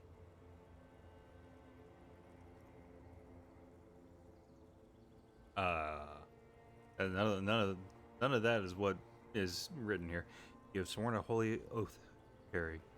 She herself begged you to not let her go. Hey, can we sit down and have coffee first? Cafeteria on the corner. Point east. Hold on. Professor Dew and Amarova. I swear I wouldn't let you go. You told me. Asked me not to be this way. Okay, I understand. Actually, she's got to go. You know what? Okay, no, I understand. Don't. You're just being a martyr. And I'm really going now. The time is up. I must be on the 10:20 flight. Okay. I won't see you, but you will see me. How can that be? Oh, Harry. This is a dream. Can't you see? I'm already in Morova by now. Who knows how long ago this happened? A year? 2? 5 years ago? Oh, I see you again, then. Right here, tomorrow night. Once this dream starts happening, it keeps happening. 3 times a week, at least. And Harry, it really, really looks like it started happening again. There's the video rental. I'm suffocatingly beautiful. And young. And I smell of tutti frutti chewing gum. Like I did that time when I asked you for forgiveness. After leaving you the first time. So long ago. This is intolerably bad.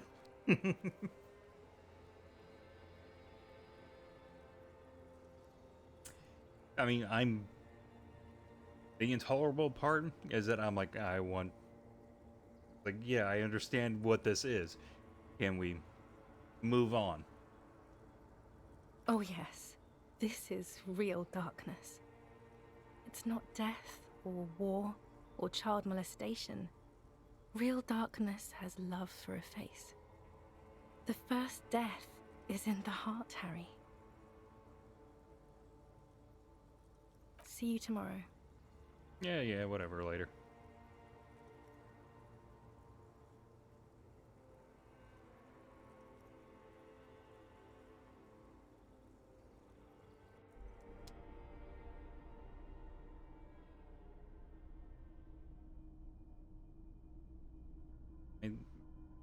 I kind of figured it was a dream right off the bat because there was no time at the bottom right. Quick. How was your sleep? Sleep was deep and invigorating. Desperately try to cover up all the blood seeping out with your hands. Actually, it was total annihilation, Cam. Swallow the blood and conclude. Let's comb the entire island centimeters by centimeter. That's the next step in the task chain. You spit out the blood, get back to work. You're a badass like that. Now we're going to say it's total annihilation. I did not want to wake you. Perhaps I should have? Was it a job dream? Next wife dream. The lieutenant nods solemnly. I understand. We've all been through similar things. It can be overcome.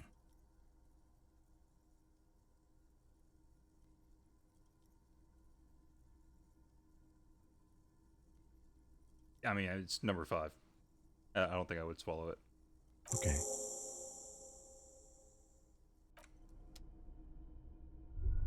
How about you, Cam? You need rest. You see candles planted on a broken rangefinder.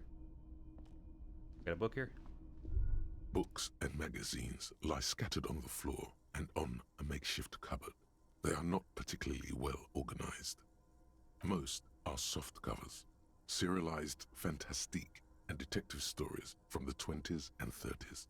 This disparate digest includes the classic Animal Adventures. Among what is mostly commercial fiction and serialized stories, you find a magazine cathodique for electrical engineering. Then it's back to pulp. Light erotica, an international thriller about circuit benders. Someone's made themselves a home. Does anything stand out as unusual? Oh yes, under the bed, Oh. there is a rather extensive collection of critical theory, That is, dour, life non-affirming left-wing literature, published by small imprints such as Abattoir Firm and Elysium. It's not exactly like reading.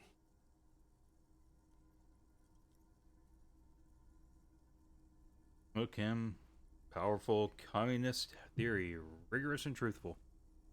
Look him, deranged commie ranting. Look him, downbeat dribble for people who can't get shit done. Look him, a book, left wing. I have no comment, do you? Yeah, I would just say it's a book. Left wing book. Sia. Humanitarian sciences stands out. Not a lot of critical theory around in Ravachol West anymore. Your incendiary remark has failed to provoke him. Wasn't there some in the communist students' room? Dang it. I was... There was this moment where I was just paused earlier. I was like, I wonder if this is going to end up being the student somehow. Because of the star. Well, yes. That one student did.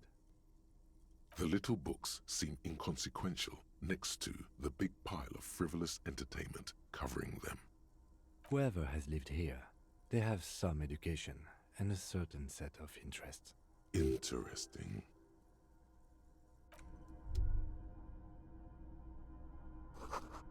Moth-bitten bedsheet keeps the wind out. He also took the Soft bullet. covers, serialized. You could compare it to rubies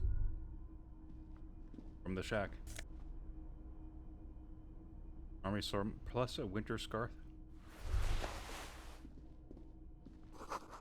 Dishes stained with sauce and fire. Survivor's kitchen. Books mostly fantastique, historical fiction. Error were shirt, hand-eye coordination. An old cylindrical generator is nested above the ammo lift, with makeshift electrical wiring running out of its side and across the floor. The cables disappear into the wall to your right.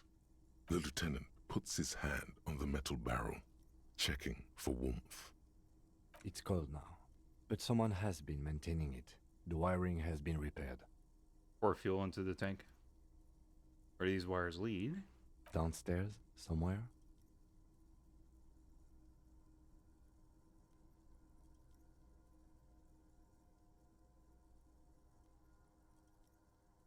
Liquid carbon. I would imagine it takes mazout. Points to the open fuel cap on the side of the dynamo. The kind that's favored by vagrants and fuel thieves. It's been a long winter, long and cold. If anyone stayed here, they'd need a generator. I don't know. I'm not a philosopher. I meant, why is it here? Someone who has basic electrical skills has restored it in order to keep the room warm. Maybe it's the fire guy. The wind outside picks up suddenly, with a faint howl. Inside, it's warm. A hollow ring. The canister is empty. Dust falls from the generator and down into the ammo lift.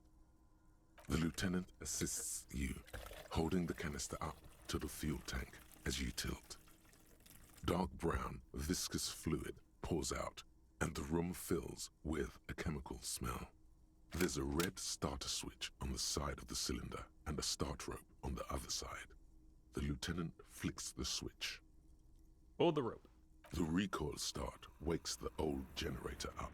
The machine sputters like an old warhorse before settling down to a rattle. That should do it. Now we got a new skill point.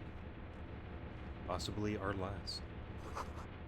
This was once an armament arrest, rather. Careful, stairs have collapsed.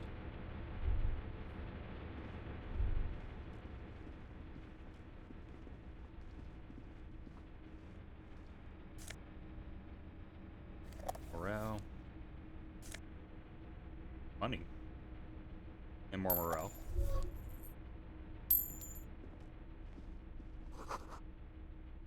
This great blast door, way over 10 tons, rust peels off of it. You see a small metal door nested inside a larger one, a heavy steel blast door. There is a conventional keyhole above the handle. It's very small. Another part of the island, probably. The lock looks like it could still be usable.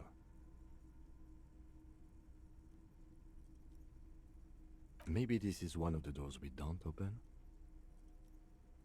It looks like that door, then its bigger brother. And the lock. He's right. It would be better to open its big brother. A powerful engine hangs under the ceiling. It must control the blast door. I think there's a console just southeast. Let's look around. Getting the blast door open seems like the best plan.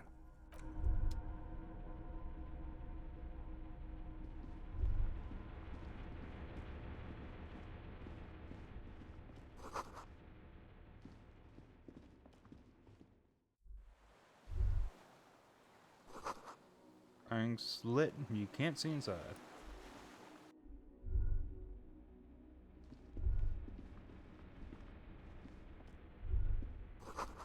Water rushes below, far down below. Green paint flecks off the monoblock aluminium cabinet. There are rows of switches on the front panel, a frequency band, and even a keyboard. What's this then? The console of an antique computation device. The generator upstairs, with wires coming out, they terminate here. I think, yes. Let's see. That one. The emergency open. The blast door opens with a series of clicks. A shaft of light appears, then widens as the light shines in.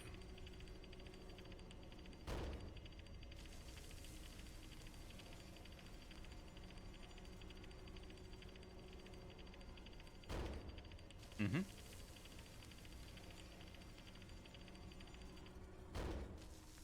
A sudden wave of anxiety makes your skin crawl. After you. What's there?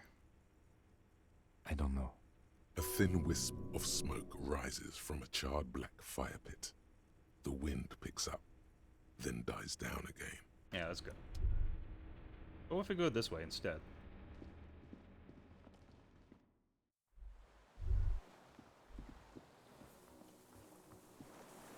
Zoom out, please.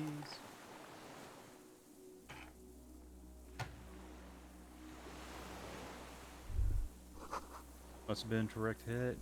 I gotta choose junk.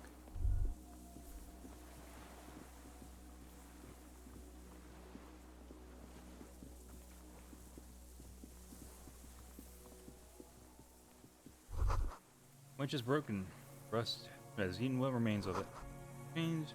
Depot that supply the chain is long gone from the coast. A strange feeling, looking at the water. Maybe you should just wander off into the sea.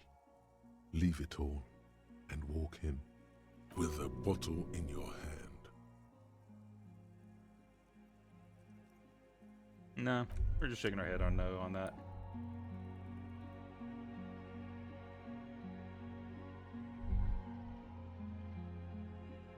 Uh-huh.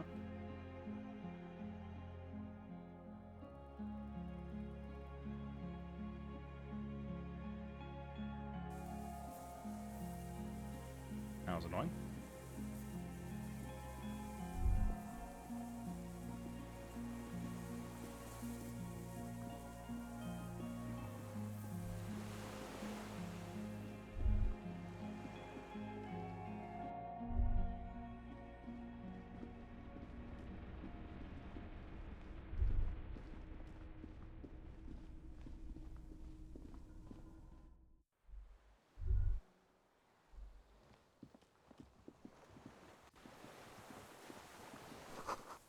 Rubber dinghy, deflated, broken.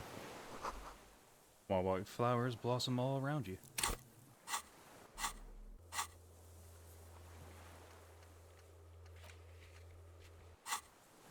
How come I haven't seen that one yet?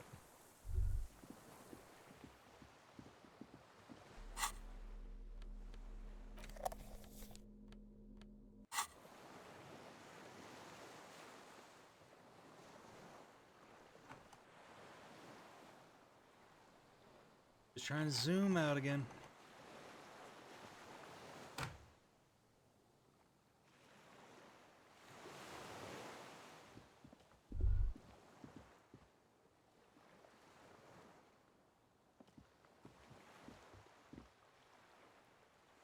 the hell?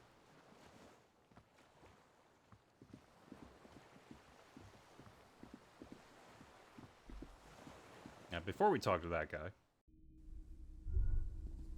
who will probably just shoot themselves. That's my guess.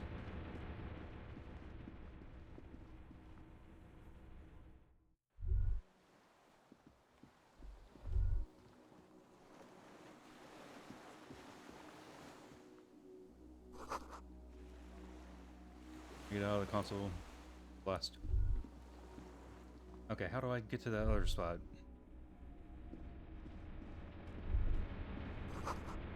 Twin cannons. Medium distance, large caliber.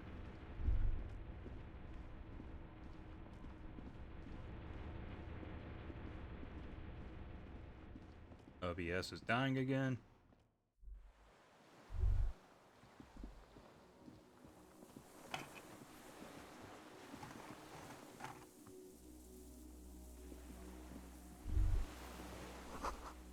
Pain in your pelvis makes you wince, then you continue. Weathered artillery map shows coordinates. Bay of Revachol. Old medicine cabinet newly stocked with bromine. Fuel canister. There's a rain-soaked mattress on a concrete slab, only half covered by the crumbling roof. At the head of it, double embrasures, firing slits like two eyes in the wall. B triple prime. This looks like a good place to shoot from. There's a firing slit in the wall in front of you, like a little window. Quite old and grimy from years without cleaning by anything other than the rain. The springs screech as you lean on the mattress and crane your neck to look out. Trepidation, a tingling feeling in your stomach. A small piece of Martinez coastline opens up in the square in front of you, like a tiny landscape painting. 1 kilometer across the water, the ruins look familiar. A towering skyscraper, its top floors shaved off by artillery fire. Capeside apartments. Rue de Saint-Ghislain, 33A and 33B. On the right.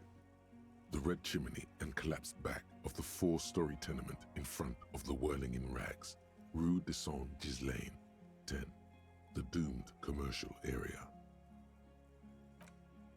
The box-shaped silhouette of the Whirling in Rags. Its sloped roof, a tiny fleck of light catches your eye on the rooftop, sunlight reflecting off the upstairs window of Clausia's room. There it is. Do you have a line of sight to the window? I can see it. Through the scope of a rifle. The shooter would be prone, lying on the mattress, barrel resting on the embrasure. I think we have it. The origin of the shot. This is the sniper's nest. 3 small... Oh. Yeah, he pats you on the back.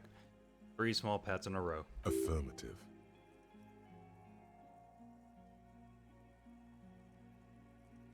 Finally. In our defense, nothing pointed here. Many leads pointed elsewhere.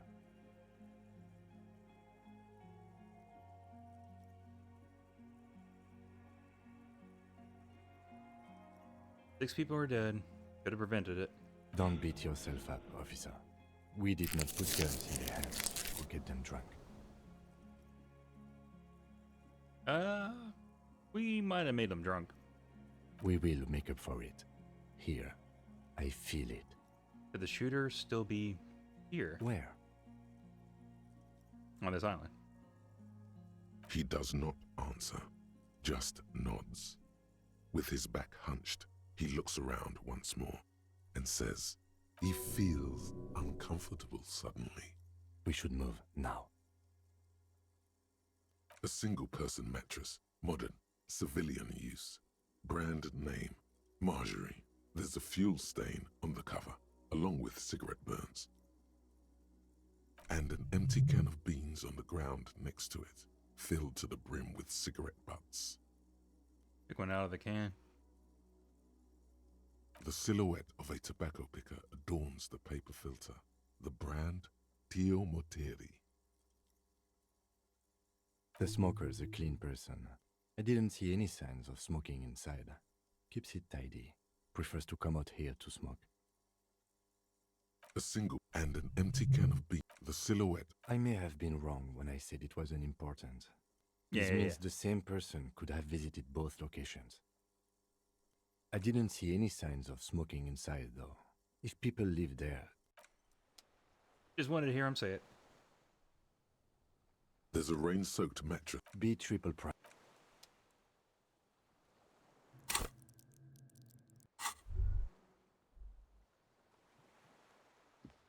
So close to another skill point. Feel eyes on your back, someone's watching you, but you can't say where. He's on the other side. He's waiting for us.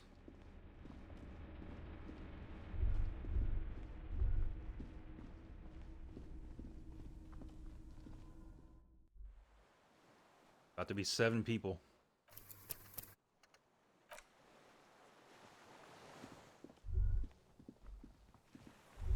Maybe 8.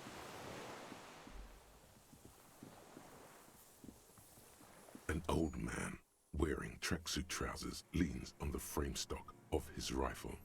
He gathers a big ball of spit in his mouth. Oh, perhaps not the student. Then spits it out into the extinguished fire before him. He raises his black eyes, hooded by creased eyelids, to meet yours. Unclouded by cataracts, his eyesight is sharp. You the fire guy? The what now? I can't hear you. You recently tell 2 kids to put out their fire. 2 twins. I may have. All sorts of little rats have come sniffing around, trying to give up the position. Fire guy. Regressive bourgeoisie henchman. Can't even talk like a grown-up.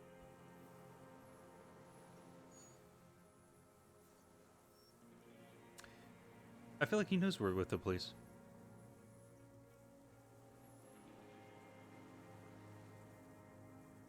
Nice gun you got It's there. not nice. It's a piece of shit. But it gets the job done. At a Bill McGraw? It's a 3-angong 446. A samurai rifle. How did you get hold of one? It was sent to us by our brothers in the Sinyao commune. Military aid. You heard me. It's good now. Like chalk, white from the ball.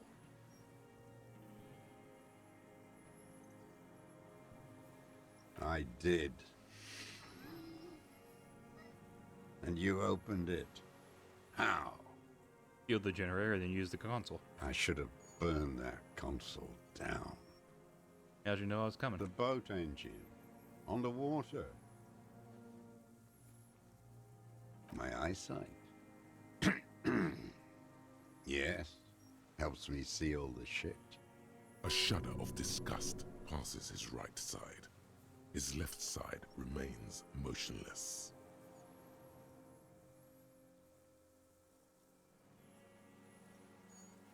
No. Okay. Aims his pistol square at the man's head and says, Put it down now, sir. Or you're gonna blow my brains out before you question me. To hell with it. It's a walking stick anyway. It's out of bullets.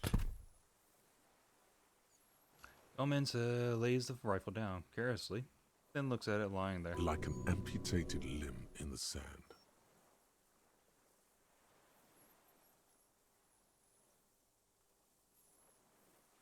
Pick up the gun, land His gaze follows your motions. The rifle feels surprisingly light in your hand. Frame stocked and patched in places with tape and wire. This dude could just took the shot for no real reason. The rifle's in a shabby state, like Oh, he is a old. crutch that's seen too much travel. Hieroglyphs are embossed into the forearm, made of walnut. I guess he's old, recognized the commander, and just shot him. On the butt, you see Vespertine writing, burnt into the wood. Triangon, 4.46mm, made in Sinyao. Worn, personalized even. Looks like this weapon has seen a lot of use, hasn't it, sir? No response from the old man. The plastic cape around his shoulders rustles in a small bout of wind. Jacketed, military-grade ammunition. Stable in flight. Good for hitting something that's very, very far away. He says, mostly to the old man. The old man keeps following your motion with his gaze. His right arm twitches suddenly. This looked very much like the murder weapon. It could be used against him to get a confession in time. Yeah, who are you? My name is Josef Lilianovich Dross, Political Commissar of the 114th Anti-Aircraft Division of the 4th Army of the Commune of Revachol. I am a deserter, a partisan, and a prisoner of war. This is my termless surrender. His eyes turn to the reeds again. Dead and dull. The Commune of Revachol? Do you mean the ICM? You're a holdover from the... From the Insulindian Citizens Militia, the army of the revolution. I was recruited in Jamrock in 07, trained in the École de Contrôle Orient, and consigned to emergency defense duties in 08. I left my unit on the eve of the landing.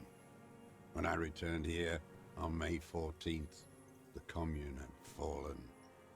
Still armed and ideologically trained, I wrote a criticism of myself and resumed partisan duties.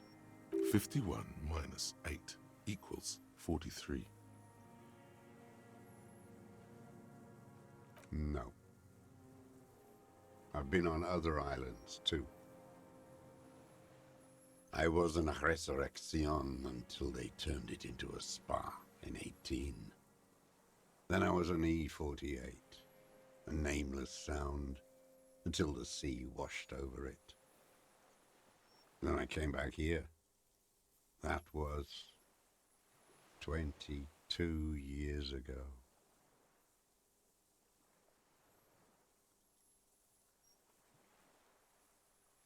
Hey, deserting I unit. was just 16 years old. 15 when I volunteered. I had a lapse of faith. And of courage, too. Yeah, lapse of faith. You could say I misunderstood the historic role of the proletariat and thought Mazovian socioeconomics were fallible. For a second, I doubted the irreducible laws of historic materialism. A second is all it took for him to decide to run. For reaction to take hold.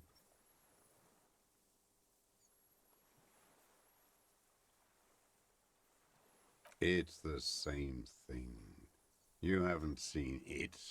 Not really. Not naked. It's impossible not to be afraid. And this was... when? A lieutenant instinctively looks to his notebook, but does not take it out. May the 13th, 08. 44 years ago. The horizon was black with coalition airships. Their petroleum rose to the sky, and it looked like it formed the clouds. Storm clouds. When they started shelling, it was dark magic. The combined might of international capital. All at once, all the greed and terror in the world tore into Revachol.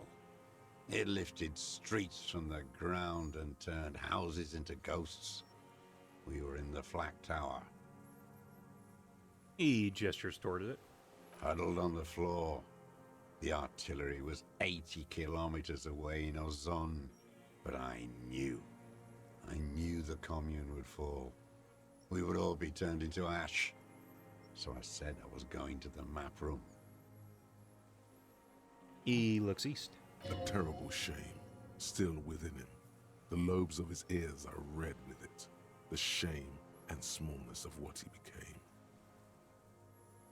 Yeah. Nah. I climbed the chain link across the water and hid inland, in the bunkers there, like the weakest of the weak. A mouse, frightened at the ordnance all night, and the sound of the rotors in the morning, whirring. He looks at the sky. What was that? Airships. I climbed out into hell. The landing was complete. The chain was submerged. I had to swim back. The fortress was half submerged too, shattered. They'd all drowned in the lower levels, or got torn to shreds above. The anti-aircraft gun had malfunctioned. So had I. I left them without ideological direction. It was real. I'd seen it.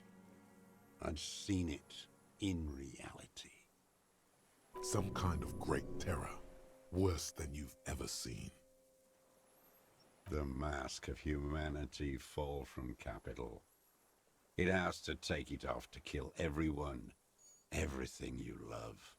All the hope and tenderness in the world. It has to take it off just for 1 second to do the deed. And then you see it, as it strangles and beats your friends to death. The sweetest, most courageous people in the world. You see the fear and power in its eyes. Then you know that the bourgeois are not human. Yeah, or let him finish. I had to. I had to fight it. I had to never stop. Old man falls silent. His black eyes keep piercing your skin as he looks to some great distance behind you, shaking his head slowly, retreating from it. It's not an island, Dwat. It's a defensive fortification of the commune of Revachol. And I am its last surviving defender. The congenitally deformed King Philip II built it to restrict access to the Bay of Revachol. We captured it in '02, retrofitted the fort with an AA gun to defend against an airborne landing. Against the whole world. Don't know why I don't read some of it. You mean the landing, retaking of Revachol. Coalition military called it Operation Deathblow. I later found out on the radio they called it Deathblow. You're one of them. Tell me, who speaks like that? We had 50 million people on Caillou alone.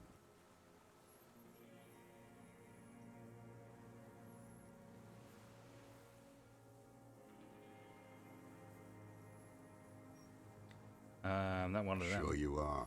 You're RCM. Answer me. Who calls an operation against 50 million people Deathblow? Murderers, I know what you mean. You don't know. You haven't seen it. Iblis. The black-eyed angel. How does anyone survive? I steal. What do you steal? Supplies, vegetables. I collect rainwater. It's the life of a dog, not a human being. Coughs once more, then puts his hand on his belly. How is your health, Mr. Dross? I've been throwing up blood since winter. Red, like beetroot. Been passing it in stool, too. He does seem frail. Gaunt for his age. More like 75 than 65. Trouble putting on weight could mean cancer. The RCM can provide medical services. You need to be looked over. I need to die. You don't have medical facilities? You have guns. That's all they give you. Toy guns. You also have Druamine.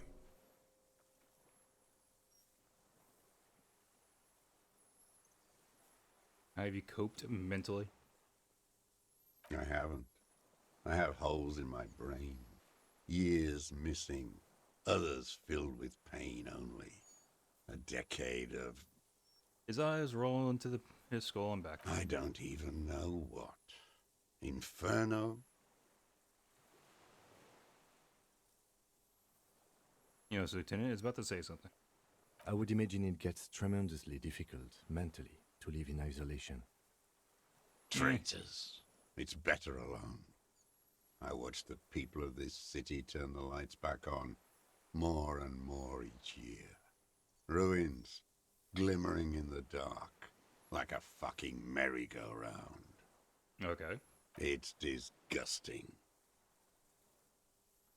Look down at his shoes. His face parched from the sun and wind. There's a wince of pain in there somewhere. It was hard in the Thames. I didn't have partisan training. They were searching for stragglers, those bloodhounds. Floodlights on the water at night. There were posters, campaigns. We communards still hoped, and they needed to snuff that hope out. The East capitulated. Martinez and Cold City were turned to dust. But Jamrock, Forburg, even Coron, and Boogie Street, of course. Those fucking kips had Marsov coursing through their veins. And others too. Some cordons of Revachol was still fighting. There were cells. I tried to contact them. Soon they all went silent. The frequency's dead. How'd you get between here and the mainland? At night, I used a dinghy. I only went after dark then. When I got to the city, I stayed underground. Patrols, you lot, the commons too. They'd started snitching. In the city, you move underground? From bunker to bunker. Not anymore. No one cares now. I don't even have to hide. They think I'm another antisocial vagrant. I could walk straight into that town if I wanted. I just... All silent, his gaze fixed on the shacks huddled together across the water. So you finally found it. There must have been a small squadron's worth of arms in there. Belmer Graves, right? They're damaged beyond use. I know. So you've been there? Sleeping. Some nights. Ammo scrounging on others. Those McGraves were shit, even before they corroded. Some had bullets in the chamber, however. You feel the dots connecting. Little dots on the map he's walked across. There's a small bunker under the failed building. Have you stayed there? The propaganda bunker. I used to. Nice. But not anymore. Propaganda bunker? They stored leaflets there. Broadcasting equipment, too. Made broadcasts, I think. Propaganda officers. I buried them with their leaflets. They killed themselves. 2 young boys. A lot of our boys did. I spent some winters there. Never liked it. Kept thinking of them. No need to go underground anymore. It's better in the ruins, on the ground. I don't want to. They're all traitors. Pigs, rabbits, and dogs. Men without ideals are only animals. I do. This is starting to feel petty. They're good. Plenty of tar. I like that boy on the pack, too. Reminds me of the last century. Tell me another thing. The old man looks across the water, at the city, the ruins, the motorways rising above it. So this is your termless surrender? You're with the RCM. The Coalition-appointed mob that enforces bourgeois morals in Revachol. Gotta use the restroom. I'm gonna let him just yap on this one. Hopefully it's long. You're the RCM. You represent the Moralist International, the enemies of humanity who took this city. I represent their adversary, le Parti Communiste d'Insolande.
Okay. Be right back.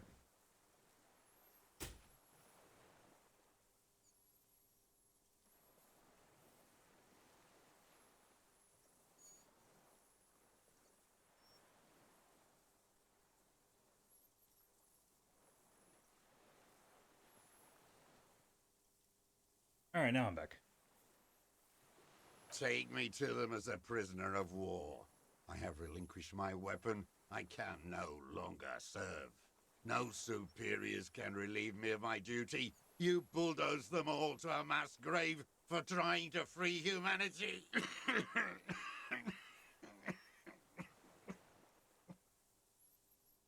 Yeah, I feel like him saying all that would be more compelling if he wasn't called a deserter. A spray of blood from his mouth on the black charcoal in the fire pits. No, I am not a soldier. I am an ideological officer.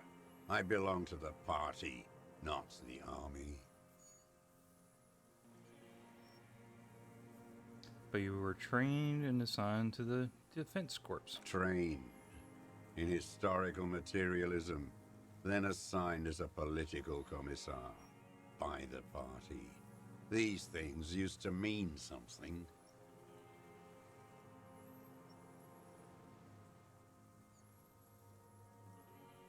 The old man does not answer.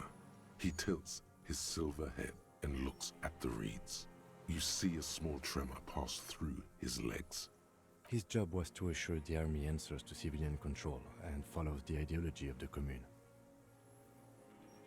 Scientific communism.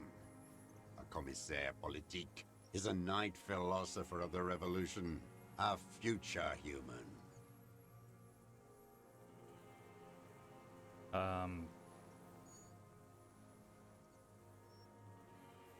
So he was kind of just an observer. He nods slowly, then another tremor. Not really into politics myself. You're inert lumpen with a gun. Detective, we have not come here to discuss ideology.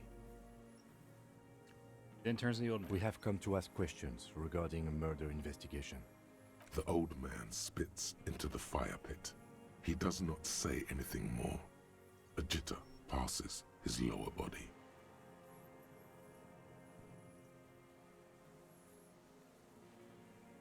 There's definitely something off with his body.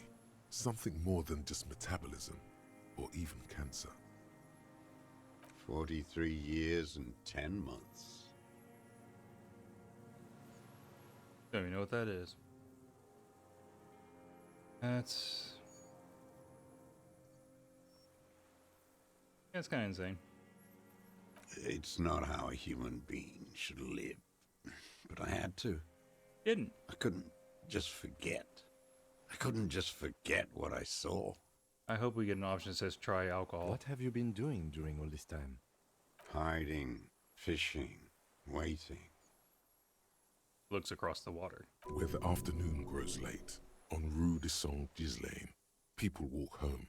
Street lights will soon. Two police officers step out of the Whirling in Rags cafeteria. Satellite officer Jean-Vic Mayer inspects giant letters across the plaza mosaic in dark red government-marked heavy fuel oil.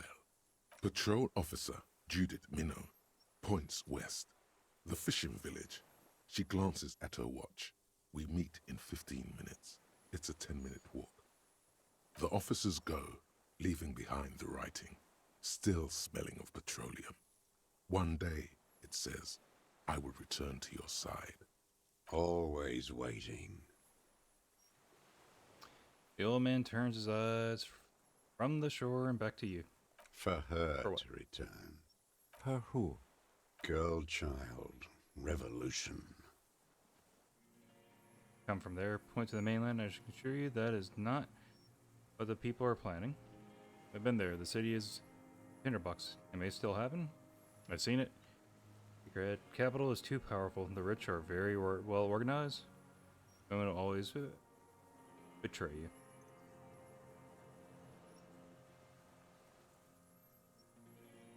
Yeah, it can still happen. It won't. The material base for an uprising has eroded. The working class has betrayed mankind and themselves. I'll say that it could happen, but it probably won't get far. The historic opportunity for a revolution has passed. It will not come back anymore, however hard I try, whatever I do. Oh, I guess that's why he just randomly shot somebody. There's nothing serious in this world. It's a farce. What have you been using this gun for? I've used it for killing people. Here we go. A trail of blood. The lieutenant smells it too. Killing people? It's a gun. That's what they're for. Yeah. You want a moralist euphemism? Defending your family and your property. I haven't done that. I've used it to kill people. Interesting. During or after the war? There is no after the war. Class war is never over. So is continued killing after hostilities ended. Okay. Go in straight. No euphemisms. He doesn't like those. No. Be careful now. Slow and steady does it. Make him repeat it first. Don't mess this up. Remember, he wants to tell you. Get personal.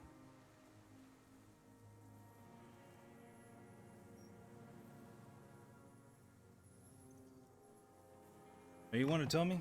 Have you killed anyone with that gun in the last week or two? I don't want to tell you anything, you grotesque murderer. And why did you think that was a good idea? Don't listen to me. I'm wrong all the time. You used that gun? The who now? Yeah, he definitely didn't know who it was. He heard you. He just wants to hear you say it again. This is dramatic flair on his part. Right choice. We're in. Do The it, corpse in sire. ceramic armor hanging behind the royal rags. Did you shoot him? The fascist death squad who took a bullet in the mouth on the night of March 4th. His name was Alice Portenaire. He was part of a security detail here in Martinez. He was a strong man sent here by the Honorable Private Military Company. Prattle. Oh, yes, that one. Ugly piece of work, that boy. Did you kill him? The lieutenant takes a sudden step toward him. I am a son of a welder and an officer of the commune of Revachol. I do not collaborate with murderers and pederasts of the liberal regime. Exhaust him with proof. Pile it all on him. Get a confession. The scent of blood in the air. But what else? There was something you can't remember. Something about the tracks. Suddenly, all those tracks are so confusing. Go with something else first. If I need your cooperation, I got this. Show him the weapon. You've done the ballistics. Point to the tower. The shot came from this island. Come on, what am I forgetting? Hit yourself on the side of the head. Okay, let's back off for a moment. Tell me this. Ballistics. I saw you poking around there, looking for evidence. You're damn diligent when it comes to dead fascies. Did you like the view? You had direct visibility. There are embrasures in the concrete, specifically meant for a top follower to use. And you had a long-range rifle in your possession. Lieutenant softens his voice. You've been here a long time, Mr. Dras. Too long. You clearly need medical aid. I'm ready to die. I've done my part. He's practically admitting to it. Dead fascists for fascists. Done his part. Just one thing remains unclear. The rifle does not seem to have a scope.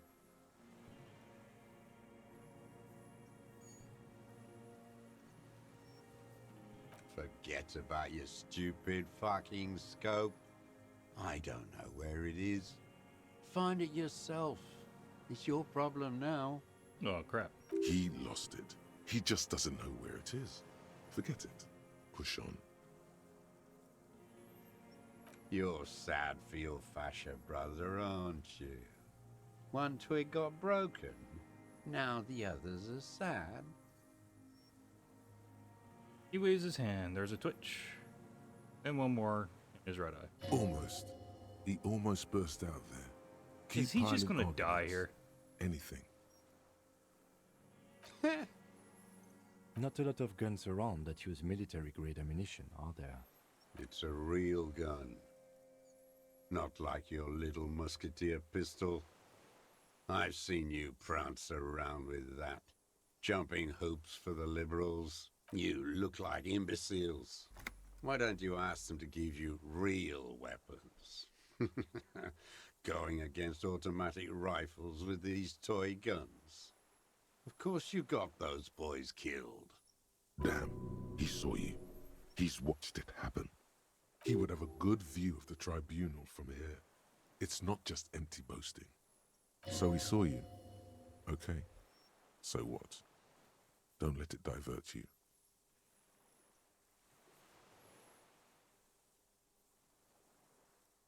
And kind of an okay then, but... You know what? You're right. I'm convinced this made the shot. Should we call it? Dramatically asks, you think we have the murder weapon?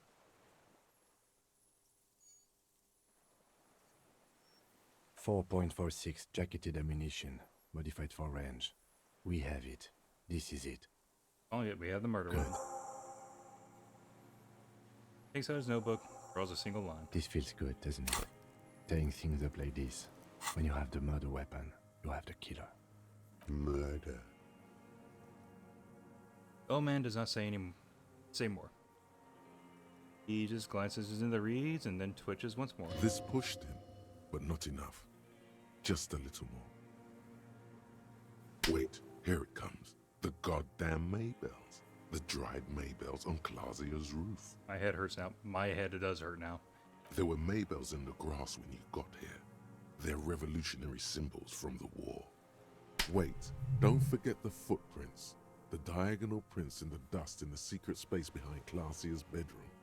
Now they're gonna come up. You got it. Remember? The boot prints were like no modern soul. Maybe don't beat yourself anymore, though. You're not immortal. Wonder what brand of boots you're wearing. Everything is brands with you individualists. Who cares what brand my shoes are? Sansa? Some shit. Show me the souls, please, Mr. Doras. Fucking imbecile. The old man stretches out his leg. Black and white spiral pattern covers the sole of the worn out old running shoes on his feet. The maker is called Sensory. You see their V-shaped logo, but can't make out the size. These are not the unusual horizontal patterned soles you saw in the dust on the floor of the hidden room. They do, however, seem to be about the same size. The size fits, but not the sole.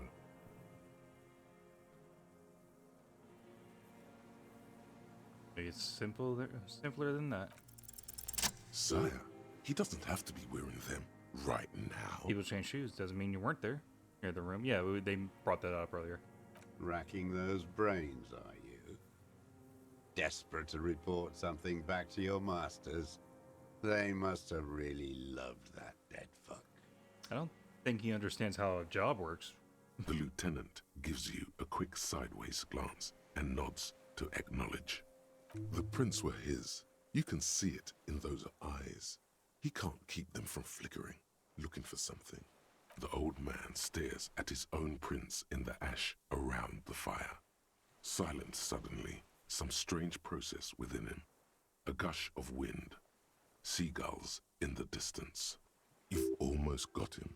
Just the last little push. Damn Maybells. The whole island is turning white with them. So many this year, too. The spring is coming. No, it's already here. Wash the filth away. They blossom on the islets before we fertilize them with our blood. Resurrection was snow white in May before they ruined it. South, the Bay of Martinez is dotted with little freckles of islets, turning green, with white flowers in white snow. I really don't like his shivers. The coast, too, before they piled their containers on top of it, filled with broken, useless trash for fat-fingered bourgeois children to play with. You must get around a lot to stay undetected all these years. Do you know any secret paths? Pinball workshops? I may. Curious grimmer passes his face. Classier. You know her, right? She had intimate relations with the victim? The mercenary? With the victim. He turns his sight from the widening field of flowers and falls silent. Then the muscles in his jaw twitch, a spasm. There is a small tremble. Looks like a smile. A crooked smile. Yet isn't quite voluntary. He's about to burst. You know who he was. A coalition-trained murderer. Armored and armed. He wasn't human. The blunt end of a hammer. Dripping with blood.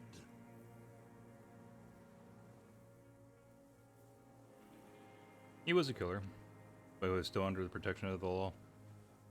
I guess. I don't like any of these.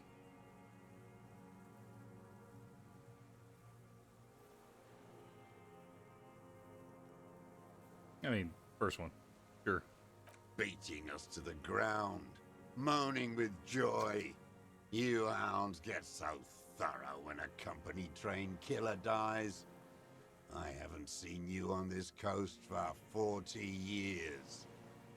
You know, Maybe I should have killed one sooner.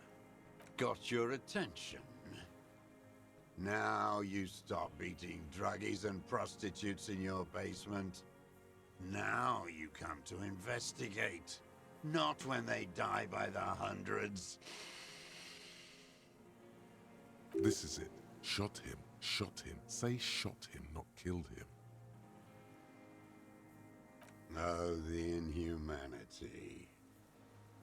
One paramilitary less in Revachol. His fists began to tremble from the anger. The lieutenant raises his right arm to hush you. Hush. He does not need to be pushed anymore. The ball is rolling, while the lieutenant listens, holding his breath. Yeah, well done. I had them in my sights. Both of them. Him and the whore. I was breathing with them, in phase, and I pulled the trigger and flew on the air until I landed in his mouth. He begins to smile. I didn't think I had a shot like that in me anymore. I did. I saw him kneel there with his mouth full of death, and that stupid look on his face. And his dick still in her. There, a hot flash of rage almost carries the smile away. Some dark peace. Then what? Nothing. I went to sleep. Next morning there were Maybells everywhere. The world was white, or what's left of it anyway. My last spring here. I knew the fascists would come to avenge their own, and so they did. Mr. Dross, are you aware you're confessing to murder? The lieutenant asks after a second of silence. Yes. Single word is all he gives. And you were looking at them, the victim and a young woman, having sex, through the scope of your rifle that night, before you shot him? The lieutenant takes out his notebook slowly, very slowly. The old man nods. Why? Because that's what they were doing. He shrugs and smacks his lips. The motive. This is where the motive is going to come from. You can coax it out of him. The lieutenant's preparing the ground.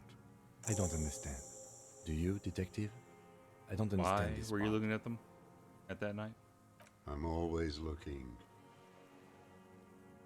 He cocks his head to the side and then turns his eyes to the city. Another tremor passes his right side, lower in intensity. Are you always looking through the scope of a rifle?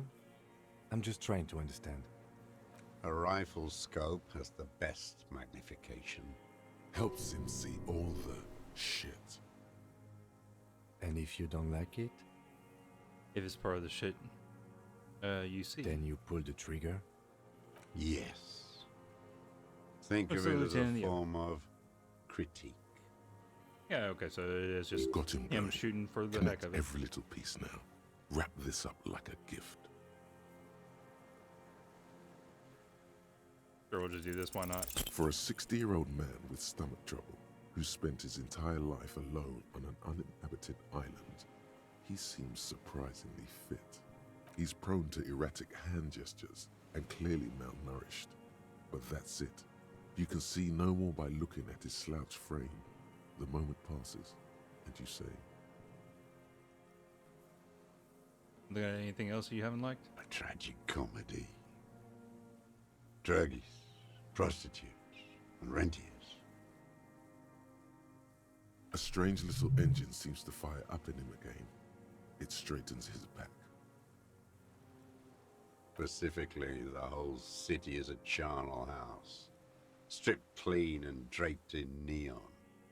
But Martinez is the worst. Because of the racists. Everyone is a racist in Martinez. It's their favorite thing to do in the whole world. Listening to race-themed radio shows. In the ruins, in their lorries. He points inland. Pumped full of steroids and Radio Revachol 92. Race this, race that. It's all sanctioned by that social democratic union and the farce of a social democrat who runs it. Mr. Clare? Yes, the fly larva in his container. He let some nihilistic advertising yuppies erect a statue of Philippe III, a syphilitic murderer, on the town square, to spit on the working class. I'm finished. I'm Not not since interrupt. the serfs of ancient Pericarnassus has history produced a more inert social class than the Martinez proletariat. The rest of Revachol at least pretends to rebuild. These people still live in ruins. In tents, like animals, like those boom-boom morons on the ice. A pity they didn't drown in that tent of theirs. He's shaking his head with sorrow for the night that he missed. The worst of them is the blood-drenched Sucrion on her yacht, licking her lips. The old whore's gone now. Her gun-toting porcelain men are dead. So, actually, no. The worst is that old cock parading around in his uniform, throwing balls Talking about all us. day. It's not enough that the racists and liberals are dancing on our graves. The old loyalist ghouls still parade the ruins too. Every morning he's there, while the parasites he fought to protect are off in Ozon, or Koyamorang, or some other island they built their palaces on, feeding on drugs and having sex with their own children. That's all the rich really want. Sex with their own children. Throughout history, even the royal bloodline of the suzerain, it's all just an excuse for them to have sordid sex. At least that old cunt, Frisell, is now dead. I have some questions about this. No, we're doing We did not. good when we pushed him under that horse car. If only, in the 30s, those disco whores. What follows is ominous mumbling. You cannot make out a single The word. disco whores are too much. Hatred shuts down his brain's language center, leaving only a nonsensical sputter. What was that about? Steroids? It piqued your interest. And the races on the gates pumped full of steroids. Yes, steroids. A racist on steroids. You mean Measurehead, right? What is your opinion on him? What is my opinion? You think the rich man has an opinion on this idiocy? Is the rich man on the radio telling you his opinion? No. The rich man's looking at real estate and fiddling his kids, wading through the corpses. Ha, yes, but he was there. Why was he there if you can't have an opinion? By the way, I have internalized his Bolton Shog. Why was he there? Right, I'm too level-headed, moral person to be infected. Unaffected by Measurehead. I, for one, do have an opinion on Measurehead that people need to hear, and it's not positive. Did you notice that he is not... Why was he there? Scratching away at the race question. You moral intern monkeys keep the conversation going on Channel 4, helping the rich man conduct his swindle with this inanity. You know, I don't really know what any of these You questions think have the to do with rich anything man now. cares about your little race games? He rules the whole world, and he laughs at your moral soliloquies. Oh, the colorful uniform, Renee. He's dead. Every fucking morning for 34 years. Throwing that ball. One ball against the other. I've always loathed that game. That is not a working class game. I don't care what they say on Radio June. Royalist ghouls played like it was life itself. Click, clack across the water each day. And that uniform, like a parrot plumage. I won't even mention that he's a traitor to his race. a patank maniac, race traitor. What is there to be agitated about? The unholy ghoul. I love it there. It reminds me of everything we fought for. At least we killed Afristel and his kingsman. Coughing fit. Good. I'm starting to lose interest in all of this. It's all gone. Composure. Why not?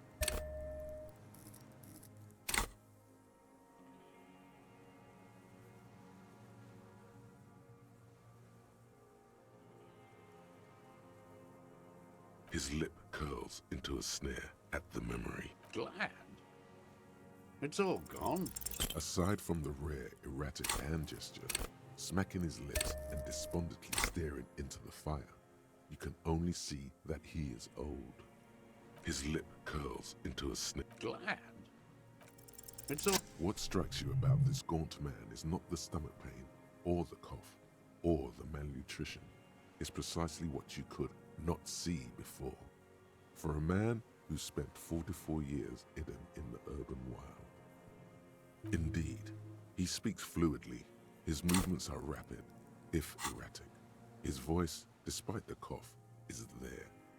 It is capable of expressing complicated ideas. Above all, he seems animated. Animated by what? It's a mystery. This animation comes at a cost too. Erratic hand gestures, thought processes cut off like threads, as he just stares at the logs or the reeds. He also suffers mood swings, bubbling to the surface, unconstrained by his nervous system. You've seen demented people before. This feels similar, yet different. When his thoughts move, they are lucid, keen even, not senile. Is it some kind of substance damage? Like he's addicted to something? Not only the painkillers he's clearly on. No. I won't be stuffed full of shit like the rest of this city. It's not a downer, rather an upper, judging by his snaps. Amphetamines? Like some kind of decadent rock star. Doesn't justify it with more of an answer. No, I'm not okay. I shit blood, and I'm surrounded by insane people. There it is again.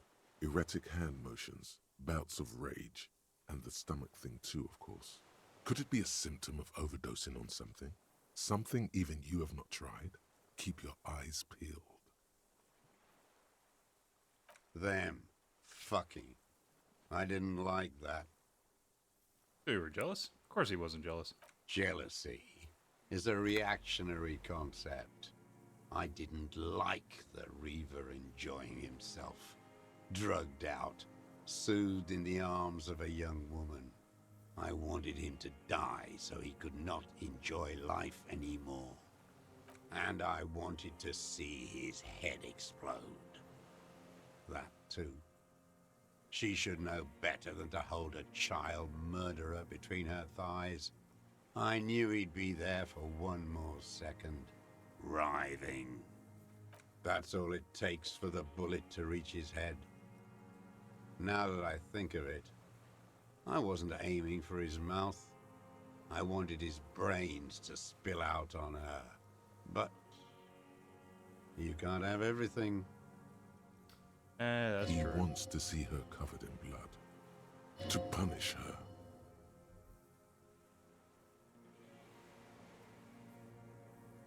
Since she came to Martinez, I saw her sneaking in the reeds early in the morning, behind the Fell building. It was dark, still winter. She didn't have her skimpy outfit on then, just a spot in the night, moving. Past the Fell building on the coast? What was she doing there? Hiding something in the water. She had a fag after she'd done it.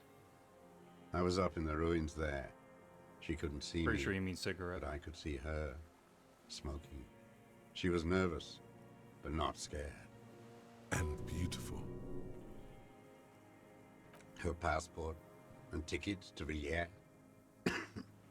And from there to Cachet Brut. Got a hidden container on the coast? You looked into it? Yes, after she'd gone. It was a submersible. Well made, actually. Sloppy. We should have gotten her to tell us about this. Did you take the documents? No, I put them back. Why would I take them? I'm not going to phone. Oh, I mean... Moving on. Did you continue watching her after this? I did. She had a face like an archipelago with those birthmarks. And a body hard and lean and bruised all over. Black and yellow. Did you relate to her? I could see she's taken a beating. I could see who she was, too. A spook. On the run. Revishal's the cloaca of capital now. All the bagmen and arms dealers end up here to do drugs and have sex like animals. You could tell she was a spook from the documents? She had different color hair on the photo, and glasses. Forged. Some sordid bourgeois affair. I've heard about this kind of thing on the radio. He's setting it up for you. The bruises. You can't make that out in a scope. And you can see her bruises through the scope of a rifle? You can't see bruises through a scope. It's just a blur. Alright, well, reaction speed then.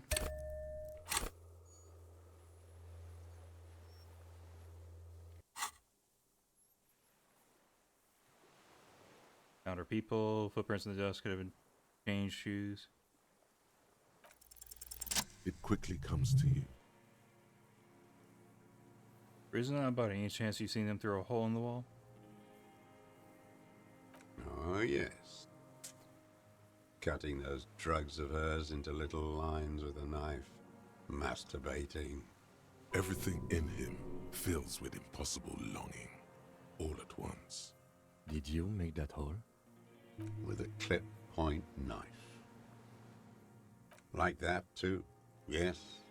Bending like a bow against the glass.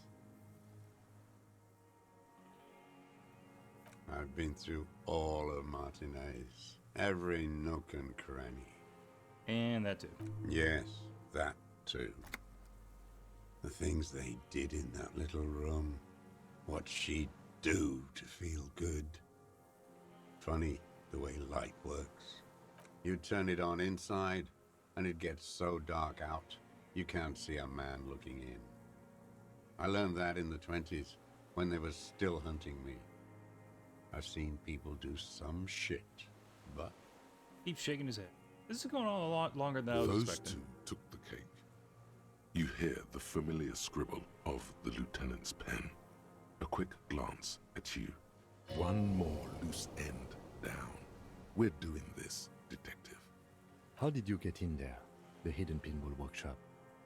I can just walk in there now after a good wash. I told you, they think I'm an antisocial. Closing hour is a good time. The kitchen's empty. You had to open the steel door in the kitchen? How?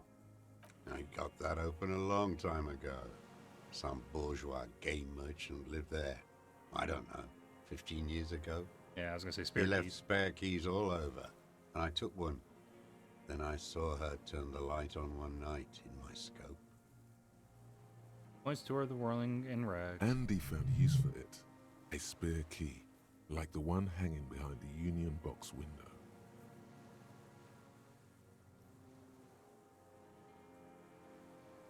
There's nothing to hold on to. Only this. It's not enough. The coals of his eyes glisten suddenly, like stones dripping with water. Is he crying? Man needs to feel something else. In this fight, it helps if you have your eye on something there. It's weakness, I know. Is that why you left dried flowers behind her window? No, Alright, why then? I don't really know. I was there one night and she was crying, like a child, in the corner of her room on the floor, like she does sometimes. Yeah, when was this? The day after I killed him. You brought her Maybells? Yes. I don't know why I do the things I do anymore. Wanted to console her. Maybe. I told you, I have holes in my brain now. I wouldn't just sit here waiting for you. A sudden pang of rage. If you came 10 years ago, I would have killed you. He wipes his eye. In the silence, the lieutenant draws a line in his notes, then nods at you once more. One more down. Her.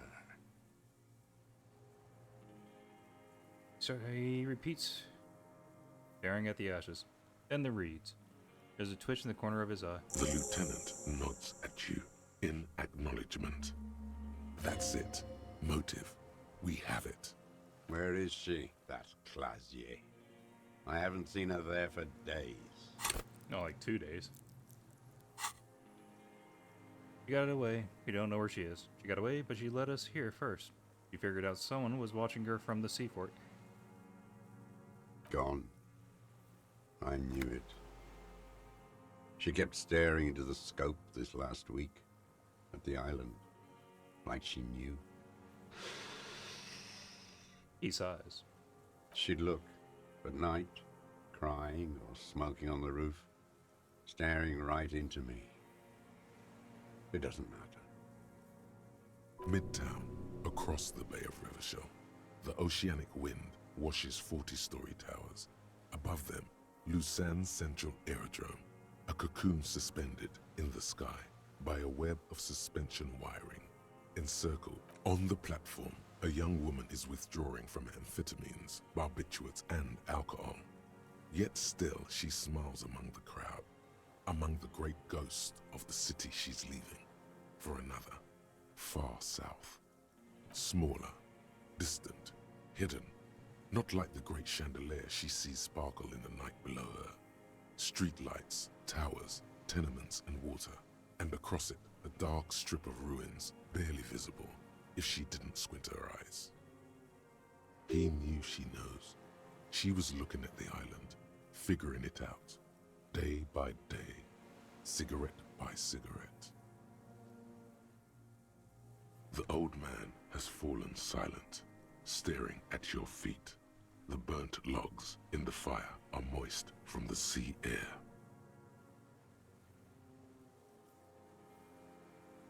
Yeah, you're under arrest. What? But you said I would be taken to the... Taken to the what? The wind picks up. The silence on the water is broken all around you. Little shivers of waves appear. The lieutenant continues, like an incantation. Your wayfarer rights have been suspended. Information provided to the officers on the scene will be used against you by the prosecution. You will be given legal counsel within 1 week and must face court in 44 days. Do you understand?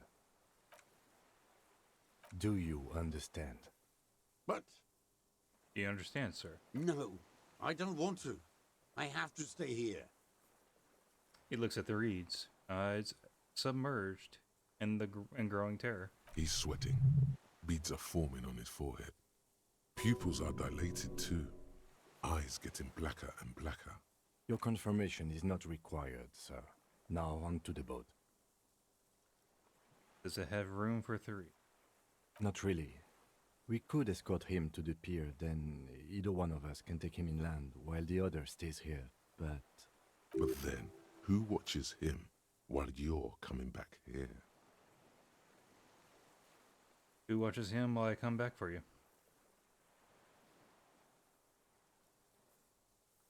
Also, I think Kim would go first. This is a problem. Who watches over him while I come back for you? Yeah, exactly. What is this farce? This is a fucking farce. I can't. Lillian, you could ask her maybe. Up that perception. Because what else am I going to do with it? This is no harmless old man. This fucking world. This world. What is this? No, listen. Listen now.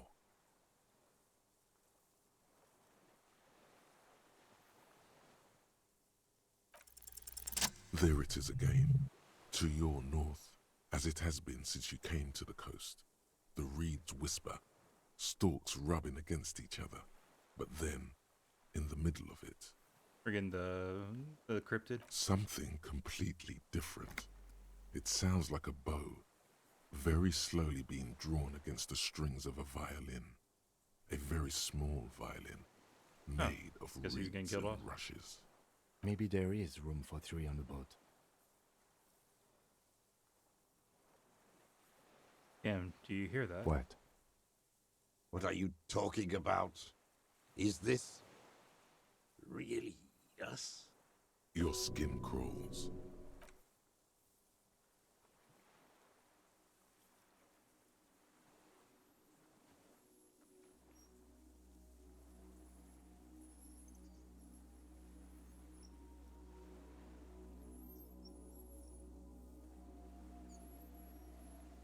Yeah, it's a cryptid thing.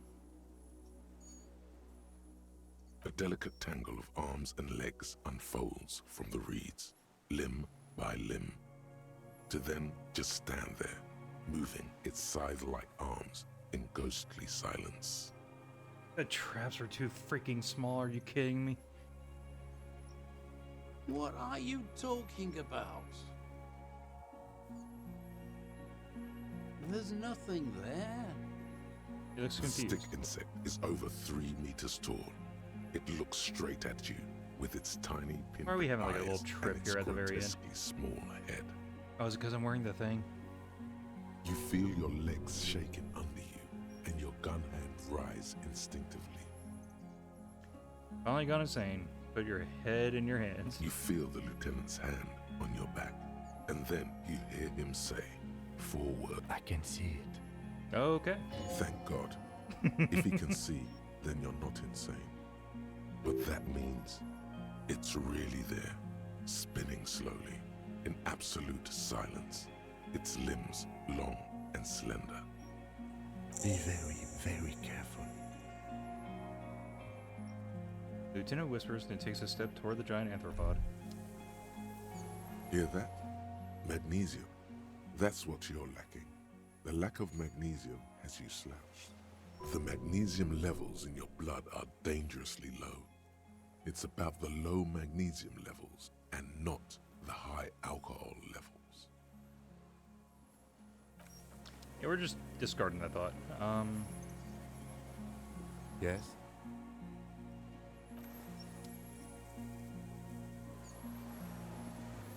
What is it?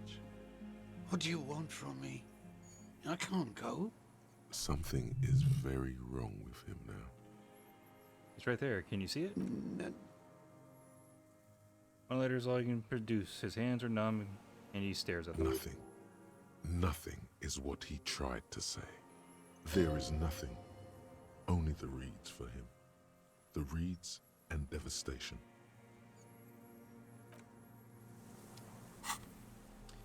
Do we have the camera?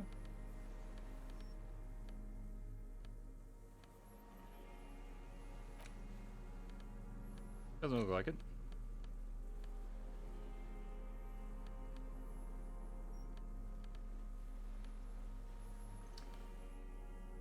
Hit him with our multi-tool. Okay, so I guess we're just doing this.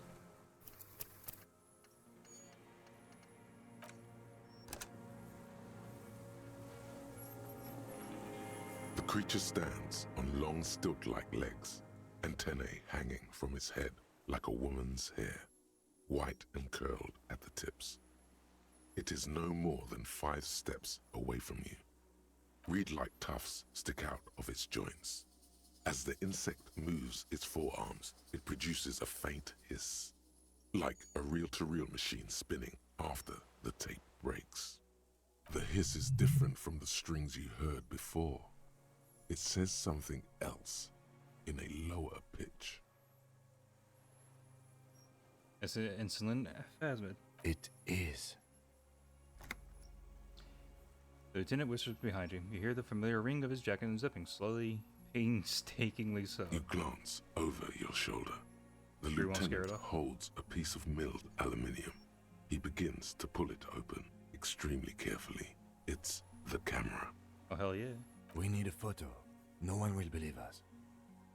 From the corner of your eye, you see a sudden cascade of motion ripple through the phasmid's limbs. A series of ultrasonic clicks fills your ear. I am not palatable. Do not eat me. I am afraid. Okay, take the picture. With the sound of metal sliding against metal, the lieutenant reveals the lens. The glass glints in his hand as he begins to slide in an ampoule. You see the phasmid turn to him, its mandible antennae reaching out. The motions are quick, sudden. The ampoule will produce a loud hiss. You're right. It could scare it away. I need a better moment when it's not looking. I'll wait. I'm on standby, he thinks, his hands sweaty around the machine. The spindly mechanism turns itself back to you, its antennae taking their measure of the air. Slowly. Lena's childhood experience. Your corpse will be marked by stars. Okay. Slowly. Oh my god. Breath held. You take 2 small steps toward the phasmid. The creature lets out a series of ultrasonic clicks that swarm around your head like swallows. Sweat drips from your brow, soaking your chest. You reek of it. You hissing and clicking, it extends its mandible-like antennae to greet you. You're right below it now, looking up at the colossal chitin of its white limbs. The head of the creature is crowned by reeds, and its eyes are like small droplets of Hello, water. I'm Harry. I don't really know who I am. No reply. A total ancient silence comes from its mouth, along with what appears to be some kind of foam.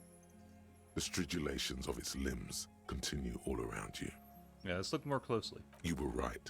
Little bubbles form on the mouth parts of the creature, on its segmented lower lip. It looks to be foaming, slowly. The foam is foaming. white, then yellowish. I feel like we're ruining the picture opportunity Careful. It may be poisonous.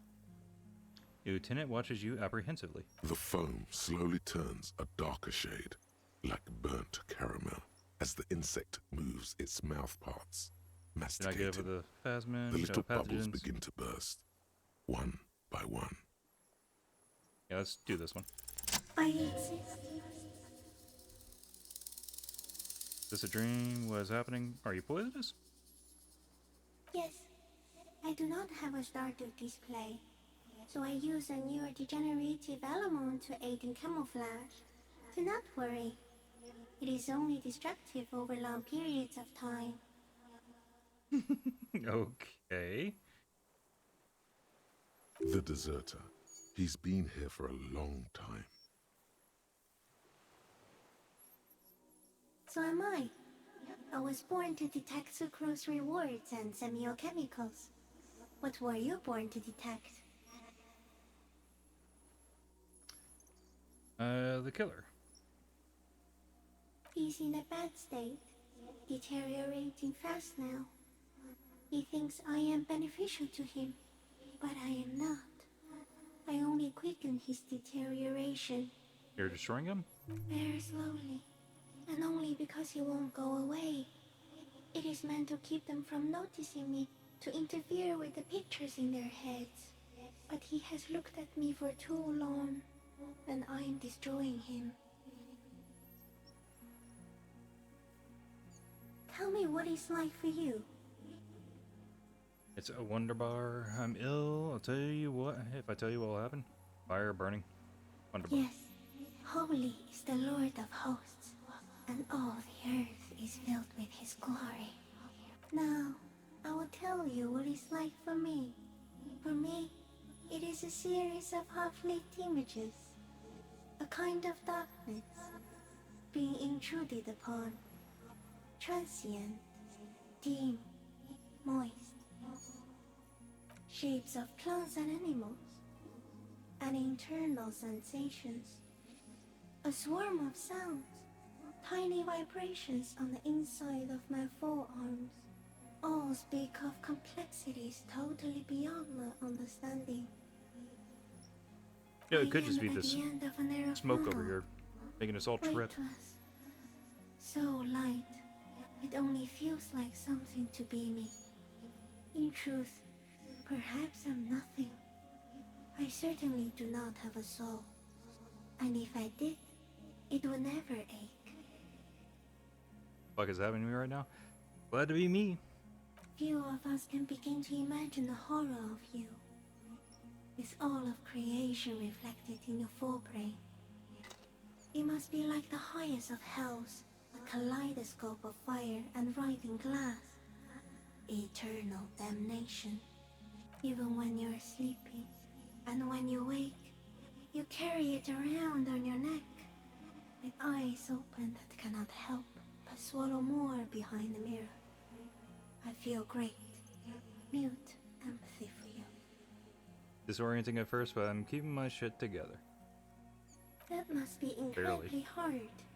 The Arthropods are in silent and meaningless awe of you.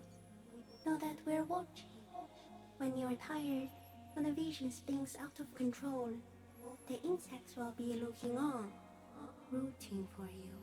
Like Joe's and apartment? When you fall, we will come to raise you up. Bud from you, banner-like, blossom from you and carry you apart in a sky funeral, in honor of your passing. But not me, because I'm just a leaf eater. Detective. Arriving. On the scene.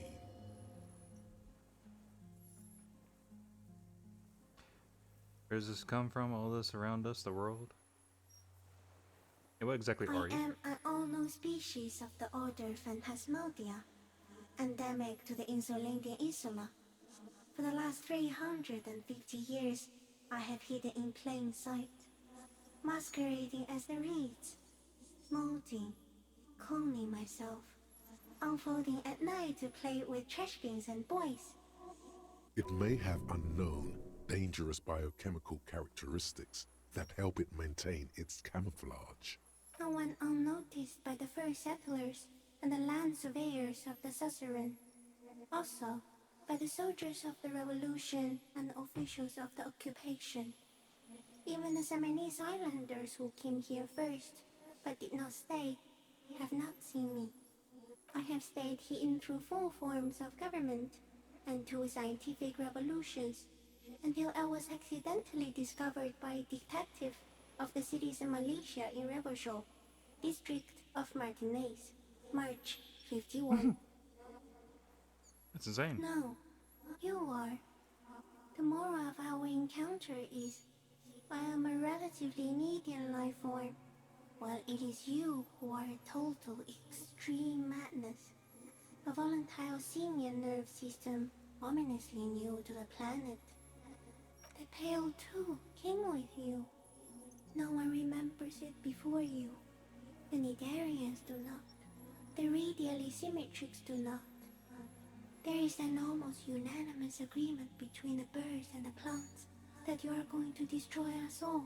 We're gonna ask it what the Pale is. It is a nervous shadow cast into the world by you, eating away at reality.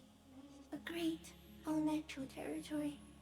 Its advent coincides with the arrival of the human mind. You're a violent and irrepressible miracle. The vacuum of cosmos and the stars burning in it are afraid of you. Give me enough time, you will wipe us all out and replace us with nothing. Just by accident. How? I mean, they just told us. Accident. We suspect it will be something like the oxygen holocaust that wiped out anaerobic life 2.6 billion years ago, when organisms first started breathing. Only much worse. Instead of air, you exhale thoughts. There are no trees that eat thoughts. Everything your eyes touch goes back there, behind the nose mirror. What if you blink? Are we still here? Please don't blink. What if he misplaces us all one day, or just forget? Have I always thought this way? No, you're only thinking it now. This is a revelation. Yeah, I've already forgotten the whole world once when I drink too much. So it is already happening. Soon, one of you will close your eyes and open them to see that none of this ever existed. Kim, am I having a violent epileptic seizure? It doesn't look like that, no. What does it look like? You're just staring at it. I think I'm having a vision about the final fate of mankind. Nothing, just looking at the stick insect. Everything is normal. Okay. Is it somehow related to the case? The case is meaningless compared to this. Laughing nervously, I have totally transcended the case. I think we should take the picture, and then you should back away from the unstudied species. No, there is one more. Of all the creatures I've met, you are the kindest. Of all the creatures I've met, you are the scariest. Of all the creatures I've met, you are the most beautiful. Kindest. Thank you. I also have one more thing to say to you before you go. That woman, turn from the ruin. Turn and go forward. For all mankind. Yeah, I will. She was held on Earth. It doesn't take a 3-meter stick insect to tell you that. Okay. With a slow ring of metal, the lieutenant slides the lens open and raises it to eye level. There is no change in the insect's motion while it's being aimed by the camera. It remains fixated on you. In 3. If it moves, you jump back. I'll shoot. Here we go. 3, 2, 1. The shrill flash of the camera cuts the air like the blade of a sword. The phasmid freezes in its bright light.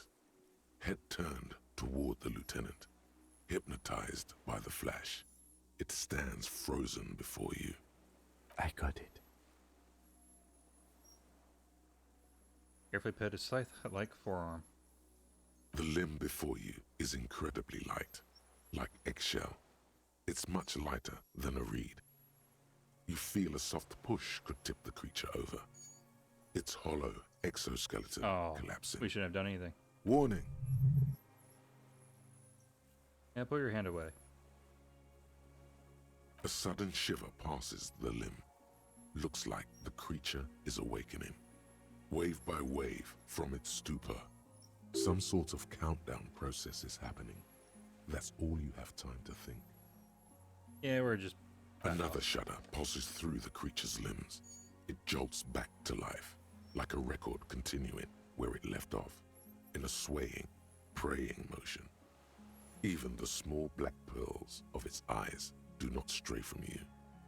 As you're turning away, the phasmid mirrors your movements, stepping on the water, the long limbs carrying its feather weight without breaking its surface.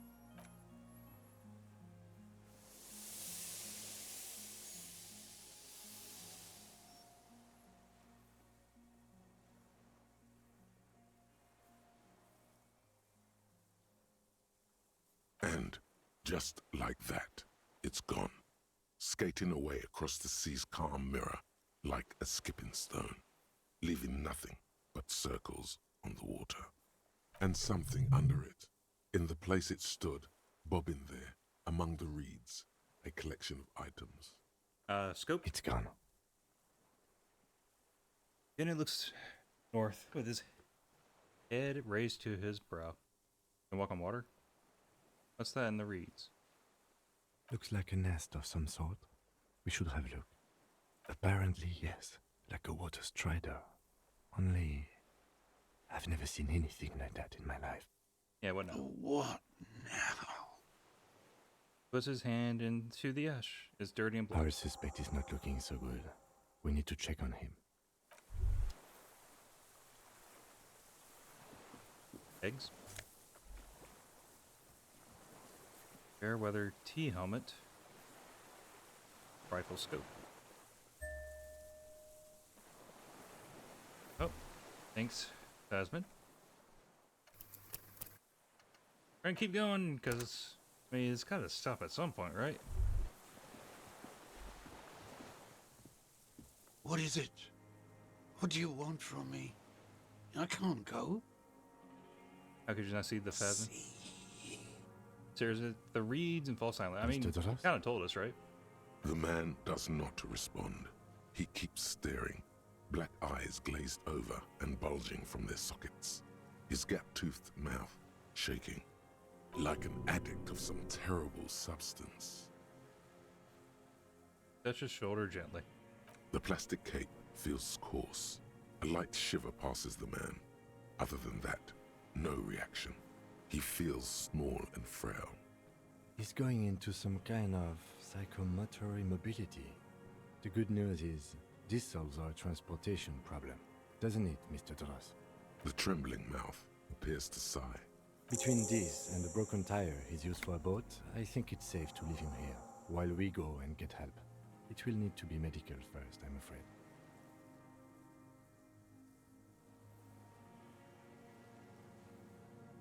Found some things in the phasmid. He stares into the reeds. Your words don't stir anything in him. Perhaps you should. I lost.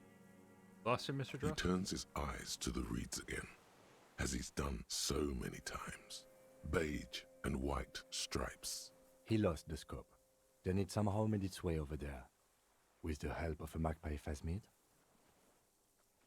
Lieutenant observes a lens sparkle in your This hand. sight is a T9, Mr. Dross. Was it attached to the rifle when you made the shot? Silence.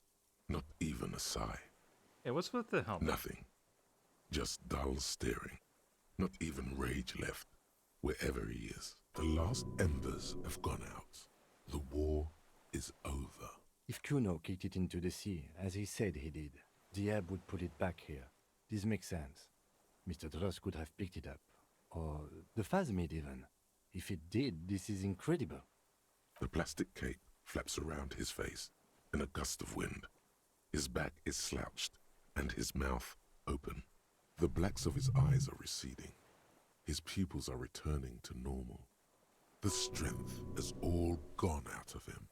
Just frail old bones in a sack of tracksuit trousers and a windbreaker. Hang tight. We should think about getting back to the mainland. To get help. He'll be safe here. If we don't take too long.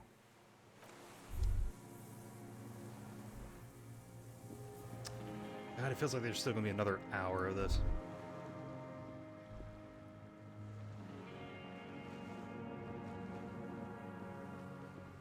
I can do it like I did with Splatoon. Just have a stupid cut.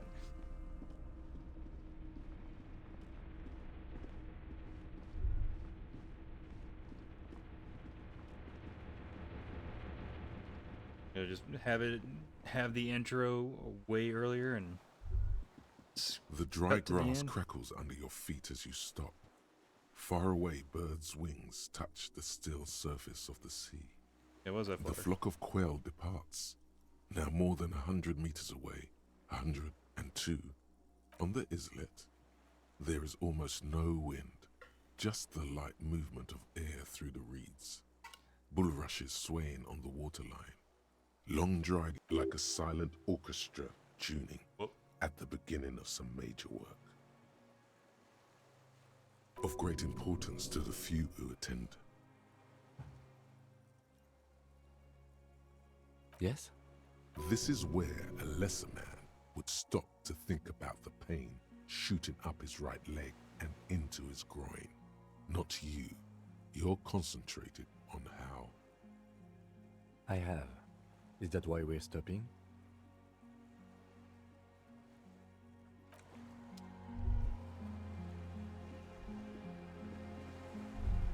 Yeah, we're gonna just let it be quiet. I am ready to The stop. skiff is swaying on the waves by the dock. Let's. We are done here. The skiff rocks gently under your weight as you get in.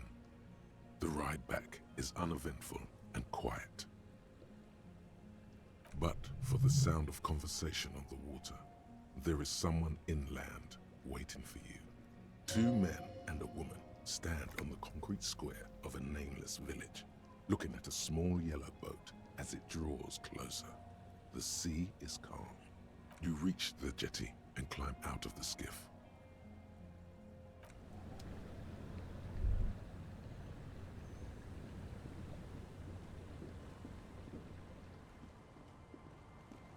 what the tide brought him. There's a man without sunglasses. Suddenly, his expression changes and he tilts his head. Harry, you're bleeding all over the place. You're half dead. Whatever this is, it is completely unimportant compared to what you've just seen. This is the man with sunglasses from the whirling in rags. But where are his sunglasses? No one else seems bothered by the bleeding. Bothered by it? Harry, you look like you need a fucking organ transplant. Oh, fuck it. Let's not get into that. Man That's with right. sunglasses. And you're bleeding. Hello, I'm Trent Heilerstam. I believe we've met on several occasions. Of his kid? I'm your goddamn partner, Jean Vicomar, and this is your special task force. Or what's left of it. Special Consultant Trent Heilerstam, Patrol Officer Judith Minot. Hi. We've come to scrape what's left of you off the pavement. Lieutenant Kim Kisuragi, Precinct 57. We've just come from the island, where our investigation led us. We might need your help with something later. It's suddenly regaining his confidence. As if he recalled that he's in fact a decorated police lieutenant and not a naughty boy. But this is clearly a departmental matter, so I'm going to leave you to discuss it among yourselves. Way to feed me to the wolves. It's good to meet you, Lieutenant Kitsuhagi. She says warmly, flashing the lieutenant the tiniest of smiles. Letting the lieutenant know he shouldn't feel embarrassed over the shitstorm that's about to befall you. Ari, we want to help you. Trent, I believe this is where you come in? I don't quite know what I'm doing here. I was asked to participate as an expert. I think I need to manage your expectations a little. I'm at best an enthusiast in cognitive science. My background is in something else entirely. I engage in neurology on a merely theoretical level. In fact, I should probably get going. No, Trent, it's too late. You're part of this shit now. What have you got to say for yourself, shit kid? What does he have to say for himself? He left you to catch the bullets. As you know, is here. You aren't the man with sunglasses at all. You're not even blonde. You never told me you're not the horse-faced woman. So Trent Hiddleston turns out to be special cognitive. Trent Hiddleston. Mentioned a task force? Yeah, Major Crimes Unit, under Lieutenant Dubois and Vicomar. Ring any bells? Refresh my memory. Who else is in this? Refresh your memory? It's a goddamn Major Crimes Unit. There's you, me, Jude, Trent fucking Hiddleston, and Guillaume Baby. I'm technically just a civilian advisor. Oh, fuck you. You're part of this shit show. First, who's Guillaume? Oh, he's the one that probably answered the radio. Oh, that's an interesting story, actually. Guillaume Bevy is a police reporter who joined our team. He was really good. Then he left because he lost faith in your ability to lead the unit. Other people have left too. Good, smart people. People we won't get back. Only me and this really patient patrol officer are still here. And Tron because I'm forcing him to stay. Okay, so as a unit do? It's a major crimes unit. We clear the desk of cases so Precinct 41 doesn't look like the worst station in town. We are shit tier now, Harry. Because of you. The 41st isn't... Trails off, not wishing to finish the sentence. The cafeteria manager you fucked over told us where you went.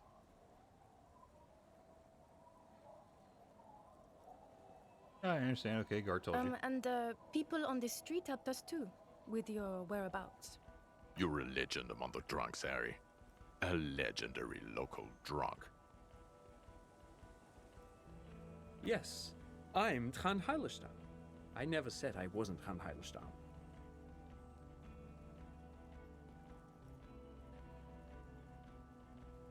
What indeed?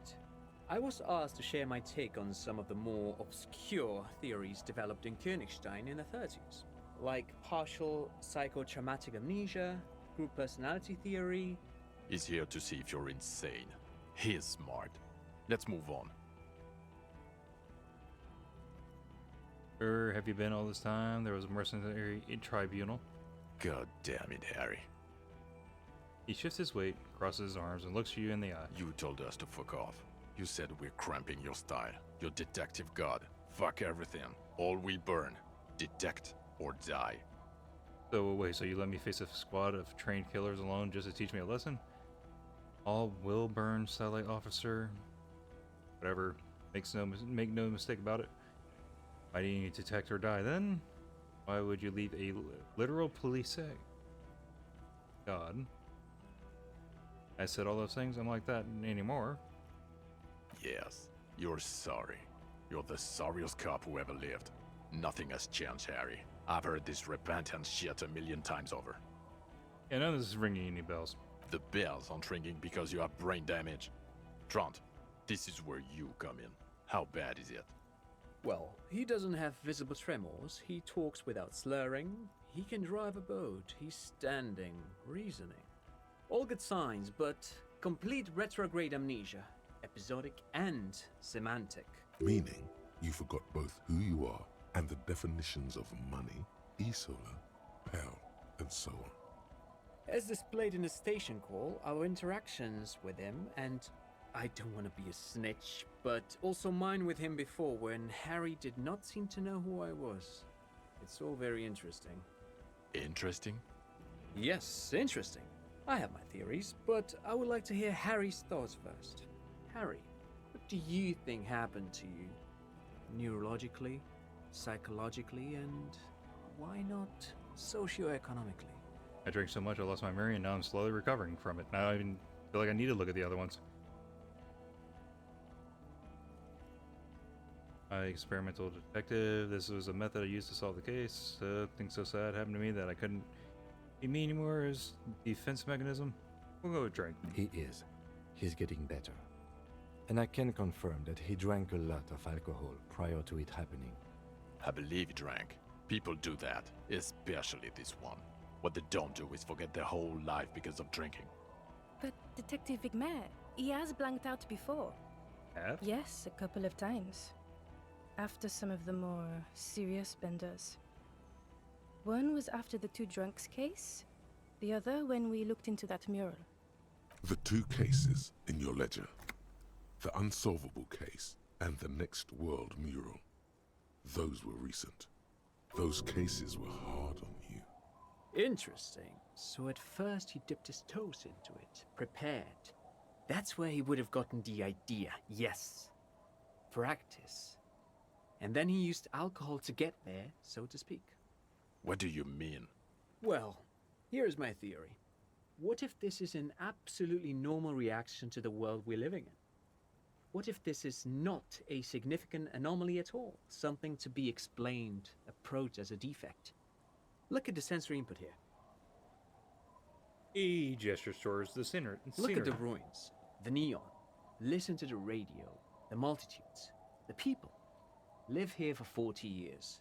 As a police detective, he's like a magnetic reader on the world tape, to borrow a known metaphor. Harry's been pushed flat against it. Total input. Hardwired to the free market. He just needed for it to end. Okay, Trent, thank you. That's absolutely meaningless. I'm glad we brought you. Will he or will he not be able to work in the major crimes unit? Is he a cretin now? I want to know that. He's not a cretin, and he is able to do work. If not in his previous leadership role, then as a line detective. He's wrong. I'm too far gone for work. Like all of you, I don't want to be in your unit. But now? Yeah, line detective's good for now. For now? I misphrased my question. It should have been, is he able to put his clothes on and use the body? Or do we need to get him on a disability pension? They can keep that pension. You're rock solid. You can put your clothes on hard. Now nothing. Now we're just going to stand here. No. Now we discuss that. What the fuck did you do to a motor carriage? Why is it there, Harry? Hold on. In the ocean. Feign ignorance. Influenced by Jacob Ire. It wasn't me, it was so much traffic. I drove into the ocean when I was drunk. Thought the killer would be underwater. He wasn't. Time had come. Tequila, sunset. Ah, so refreshing. He just admits it. Thank you for your honesty. Thank you for destroying 45,000 real of police property that's coming out of everyone's payslip. It doesn't matter. Your badge, Harry. Show me your badge. Got my badge right here. In a rush to demonstrate your badge, your eager fingers can't sustain a grip on the smooth plastic, and the badge slips out of your hand. Really?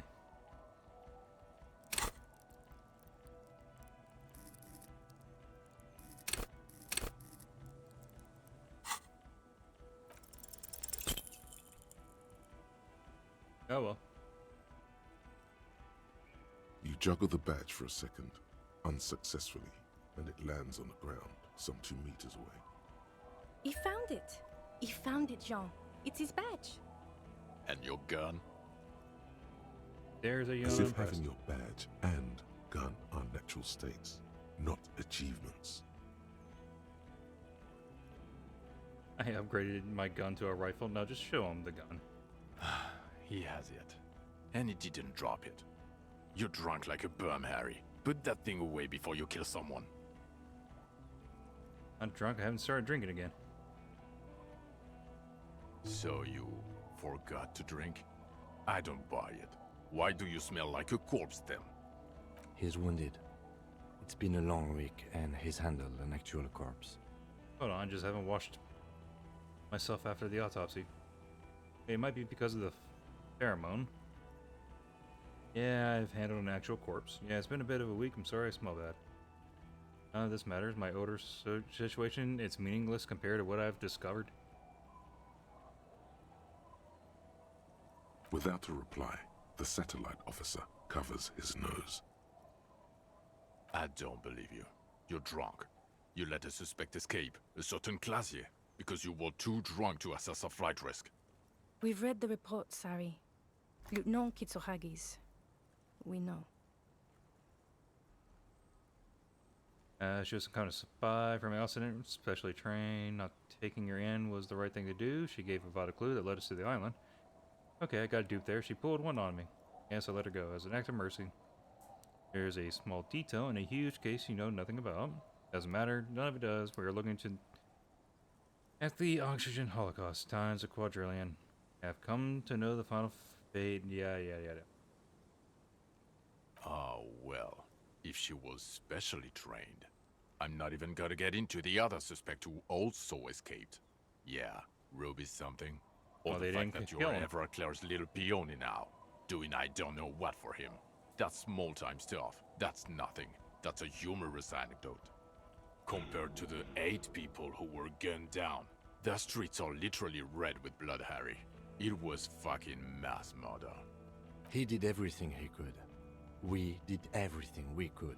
The company hired and vetted mercenaries. Lieutenant Dubois got between them and the locals.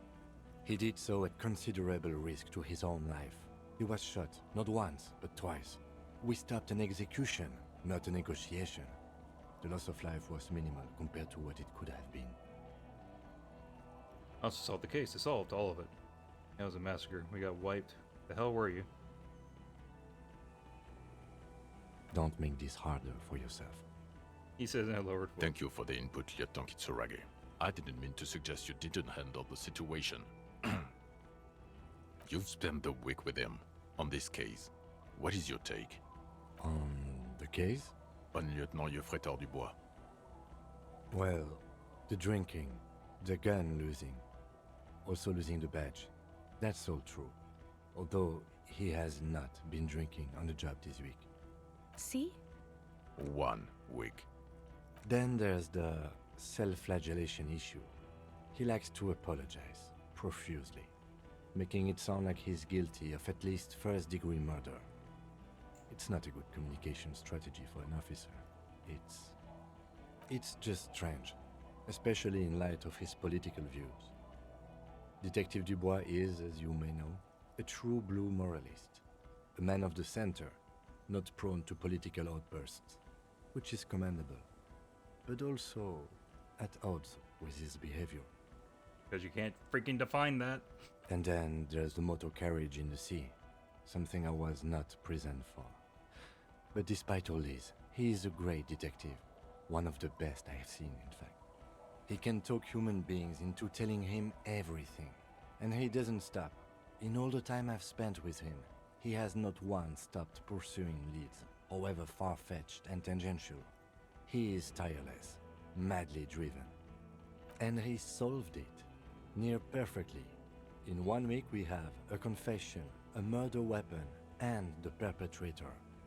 Locked on the island right now, awaiting transportation. He apprehended a straggler who stayed hidden for 50 years, ever since the revolution, who's probably committed other murders over those years. Oh, and he also discovered a new species. A new species? A colossal stick insect. It was on the island, camouflaged as the reeds. It unfolded from the reeds. I think we may be dealing with the Insulindian phasmid. He takes out the photo of the phasmid and shows it to the officers across the yard. The wind blows, flapping the glossy rectangle in his hand. You hear gasps beneath the howling of the wind. As you can see, it's about 3 meters tall. In fact, we think it may be the largest land invertebrate ever discovered. Yeah, see nothing. Fucking hell is that? Is this somehow connected to the case? The killer did not seem to be aware of the phasmid's presence, exhibiting a strange, atypical dementia. He fell into a stupor after its appearance. He became near catatonic. Yes. The phasmid may have contributed to his mental state in some way over the years. So it is connected. I must say, this is absolutely extraordinary. I don't even have words for it. Yes, it really does make it hard to fire the drunk. His tired eyes follow the photo as the lieutenant puts it away. This is a very, very sad man who has just seen something that's made him forget his sadness. Now you make your case. Now is the time. Now or never. The killer, blah blah blah. Lilanovich Dross, we have a strong motive for him. There's a dead man on the boardwalk, a missing person I found. Also looking into the mystery of the doomed commercial area. So what do you say? Want to take this hotshot back? Lilianovich. A revolutionary matronym. Yeah, we'll go with that one. The custom started in Grad, where they have patronyms. Krasovich, Lasovich, etc. The revolutionaries saw this as a chauvinist atavism, so they used matronyms, derived from the mother's name instead. This man's mother was Lilian, his Lilian's son, Lilianovich. The custom was overturned after the revolution failed, but not before it made it to Revachol. So, it is what a soldier of the ICM would be called.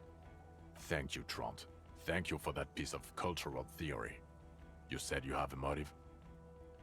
Of course, excuse me, I just thought it was noteworthy. Kill the mercenary out of act of jealousy. Think that's what I was going for? I mean, it feels like it could be both. Jealousy? I thought this Lilianovich was an old male. To have been hiding for 50 years. Like 70-something. A strange psychosexual fascination. The result of spending all this time in solitude on the islands of this bay. And trauma too. He himself gave a political reason. In his mind, he had killed an enemy combatant. Also, we have a sniper's nest with full view of the room in which the mercenary died, right on the island, and 2 officers on the scene that Mr. Dross confessed to. It's a clean win. It's way more than that.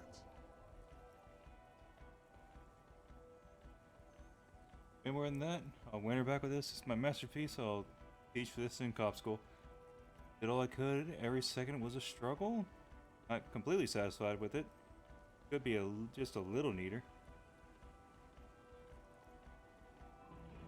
I've never doubted you can pull yourself together and work. In bouts. Bouts don't last. I can still smell the booze on the wind. God damn it. Doesn't it ever leave? It is there, like in your bones or something. It will pass in time. Yes, yes. Fallen through a gap in a boardwalk. Drunk. How'd you know I found The it? body was transported to Precinct 41, our morgue. I had Tilbrook and Mullins take care of funeral arrangements and family stuff. You're not the only cop in the world, Harry. This all comes back to us. Still, good work with the missing person, Detective. It's still a point for you. No denying it.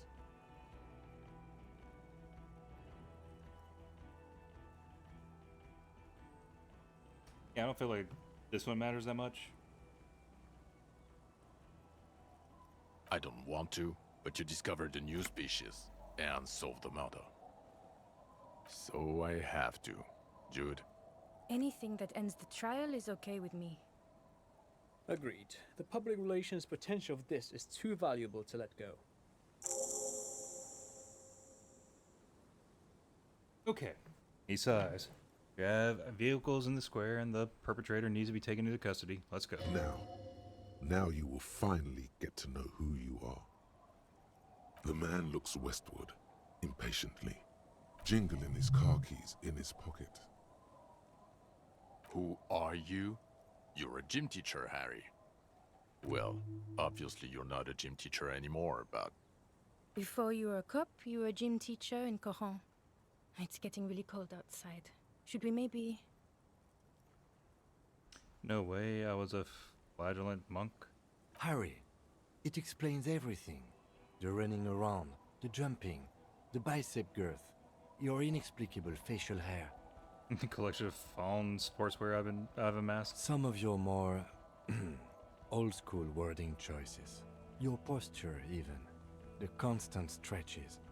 The raw, robust stamina output. Also, this guy. Just everything about this guy. In your 20s or late 20s, you've really let yourself go since then. Did a Quran as a gym teacher yes, there? you taught gym in Cool. I believe that's the term. Taught gym at a high school. You were a high school gym teacher. The smell of sweat and glue.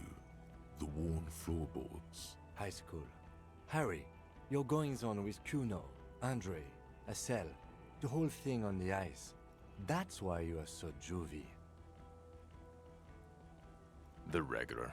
You found some chick. She inspired you to fight the big fight. Be more than you are. All that. You, every morning, walking from Voyager Road to teach gym. She, leaving for the academy with her spring coat on. The air filled with the smell of smoke and raspberries, and incredible hope.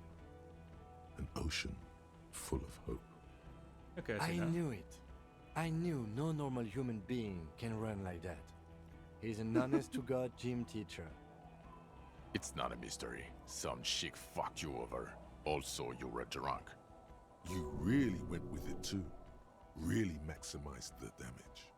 Dora something. Dora England. Yeah, you mentioned her name. Not Dora Dubois. Something like that. Half Vazan. No one is married anymore. This is Revachol. God, I don't know. 6 years ago, she was way before my time. 6 years and you haven't gotten over it? What the hell is wrong with you? Yeah, or 7. You're not doing too good there. It's an old man thing. 2 old years equals 1 normal year. That and Dora England really tore you a new one. A big one. Incredibly bangable. She was incredibly fuckable. A beautiful bourgeois woman. Wayfish. Like a Welkin, basically. Snow Welkin. Blonde Welkin. Heartbreak Welkin. Pain Welkin. I've only seen a picture. But it's obvious you formed a real spiritual connection with how pretty she was. One you never recuperated from. Look, the sun is about to go down. It's time to go. I think she taught in the Académie des Arts, east of the river. Way east. Hard to say which came first, the middle-class chick or the drink. Egg and the chicken kind of thing. My point is, you need to see a psychiatrist about this shit. Not a psychologist. Several degrees order. Is there some us? With the bloody murder station, haven't you heard? With the bad guys. No one likes us. That's not true. Jamrock is too big for one precinct. You are just understaffed. And everyone respects the 41st. You have Captain Price. Thank you, Lieutenant. You're being kind. It is an understaffed station and the district is too big. Which is why we need to... He tilts his head northward. Get back to it. We left Torson and McLean to run the Sea Wing. It's not good. Mac the Torso Torson and Chester McLean. They're not fit to run a wing. Believe me. Things are shaky as it is. They are damn iconic, though, Torson and McLean. Yeah, not now. Of course. God. There are 4 wings, Harry. A, B, C, and D. We're in C. It's made of losers and clock punchers. You and I reconceptualized it as a task force. It was a mistake. There's also a lot of outside help involved, not only me. Other losers too. He's anything but a loser, although he would like to be seen as one. It's cooler that way. Price is? Ptolemy Price? He's the son of the old Price, one of the founders of the RCM. Hey. He's one of the most highly regarded men in the force. You're lucky.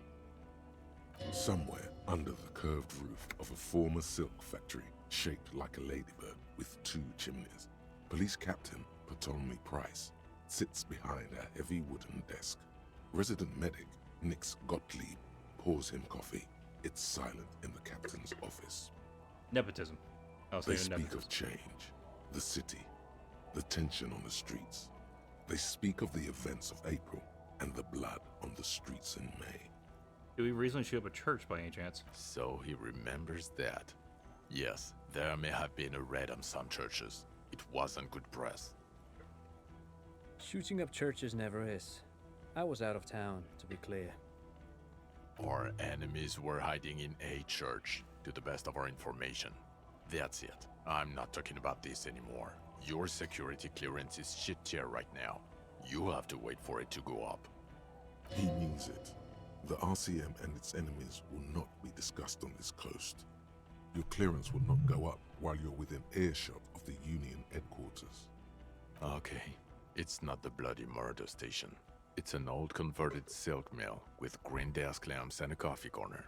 A lot of good people work there. Hard. Every day. Jamrock is the largest ghetto in Rivershoal. Faubourg, technically, but it's divided into 11 districts. Jamrock only has us. The press will blow over. Jamrock is lucky to have you, and it's often considered to be the greatest of the districts. You're lucky to have it. Thank you again, Lieutenant. Phasmid, no, you tell Lena about this ASAP. Who is Lena? Well, good luck finding her once we get back.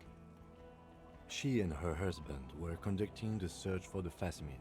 It's their discovery, in part. I'm sure we'll find them. We'll find them. They should know as soon as possible. It would do you good to deliver some positive news for a change. She is going to be over the moon. Watch out, or she'll faint. Lieutenant Kitsuragi, what will you do now? Well, first I will go back to my station and write the most detailed report anyone has ever seen. It will have to be good to cover all these. Then I will have a serious talk with my captain. He's going to transfer. Detective, we just stopped a small-scale war. Something is happening to Revachol. Pulled up his collar and looks around. Cold spring light reflected in the lenses of his glasses. I don't know what yet, but it's going to be a hard spring for the RCM. We need to get ready, infiltrate, investigate. You want to do that with Station 41? Talk to Captain Price? I'd rather not ruffle the feathers of 2 captains with my doom-mongering. No, I meant investigate. Come work in Precinct 41. Work with Price? I'm flattered, but I don't know if I... Would fit in. And crazy enough. Can take the stress. He doesn't know how to finish the sentence. This truly came as a surprise to him. Not a bad one, but he's at a loss. Flattered? You're Lieutenant Kitsuragi. We would be flattered if you even considered. I would have to tie things up in GRIH first. But, I mean, whatever is coming, Jamrock will be more central to it than the harbor. Lieutenant turns very serious all of a sudden. And we also have a huge caseload, Lieutenant. Piles that we need to get back to. Mountains, even. I do like the sound of that. Achievement recruiting He's him. really considering it. Good. He looks at you, then... Fuck it, let's go. Trump brought his motor carriage. It's a 20-minute drive to Jamrock. Under the afternoon sky, the great district hums. A chessboard of wooden houses, 80,000 living souls, and chimney stacks. Fire traps as far as the eye can see. From Main Street to Precinct 41, to Boogie Street, forking into the snow-swept horizon. You close your eyes and hear the dogs bark. A lone woman sits by a factory window, dreaming of meteorite strikes. On Rue de Saint-Jérôme, a square bullet slides into a square-shaped chamber. In Old South, a man without eyelids smiles. Spring has come. It's time.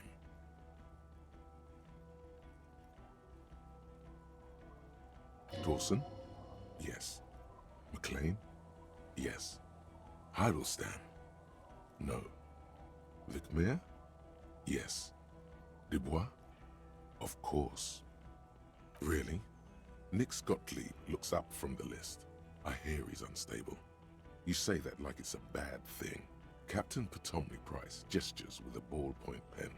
It's dim in the office, and the curtains are drawn. Harry's our man. He'll pull through. When he does, he'll side with the RCM. Understood. Gottlieb returns to the list. Minot? Of course. Wonderful. Then can we please just go back to Jamrock now? End.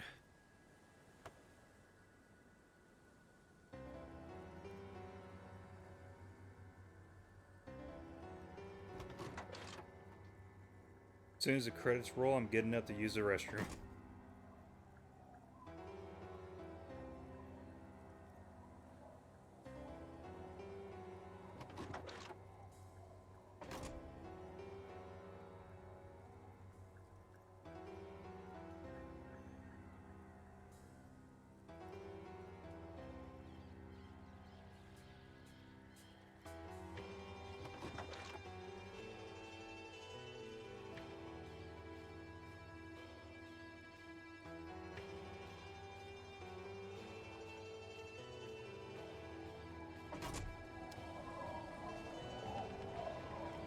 Yeah, I could have broken this up in two different parts. I'll be back.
Okay.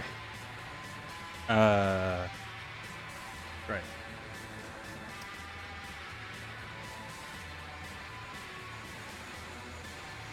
So overall, God, what do I think of this game? I mean, it wasn't bad.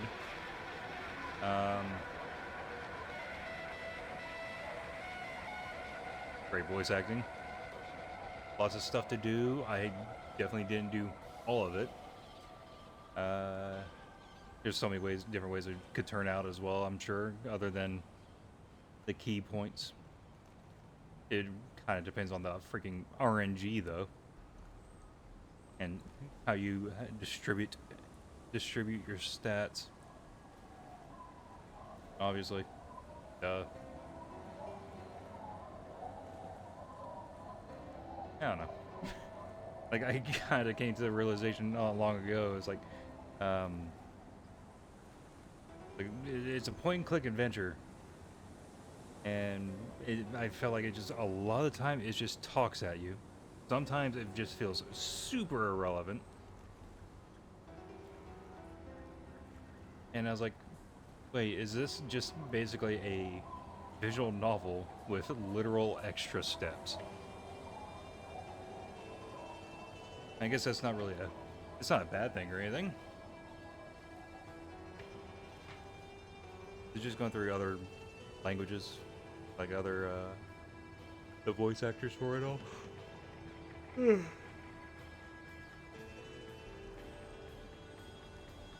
Not expecting the phasmid at all.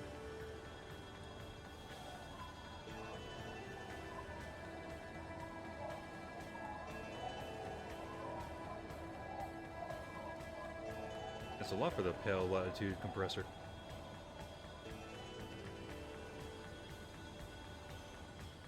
God.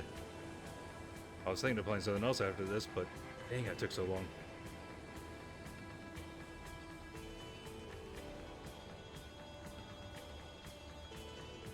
The ending did kind of feel almost like a personality test. And if that's what this was supposed to be, then I don't know, I don't like that.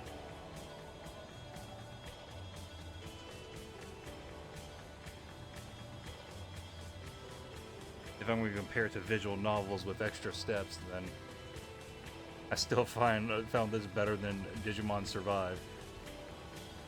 That's a pretty low bar for me.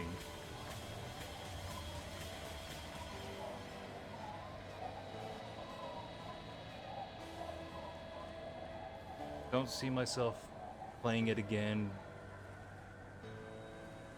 just for different outcomes.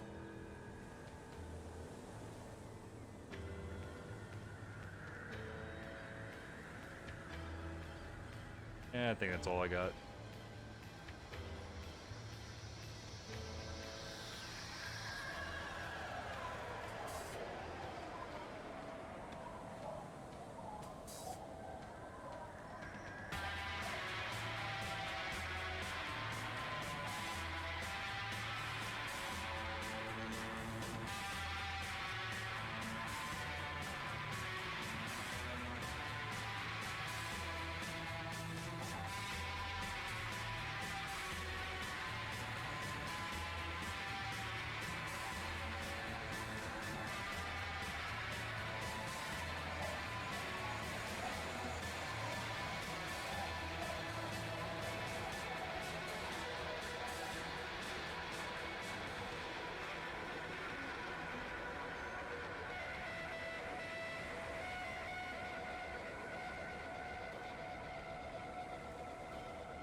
Just let the credits roll.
Alright, looks like that's it. Well, I got nothing else to say. Clearly, I would have said it during the credits. Anyways, if anyone's watching, thanks for watching, and until next time, have a good one.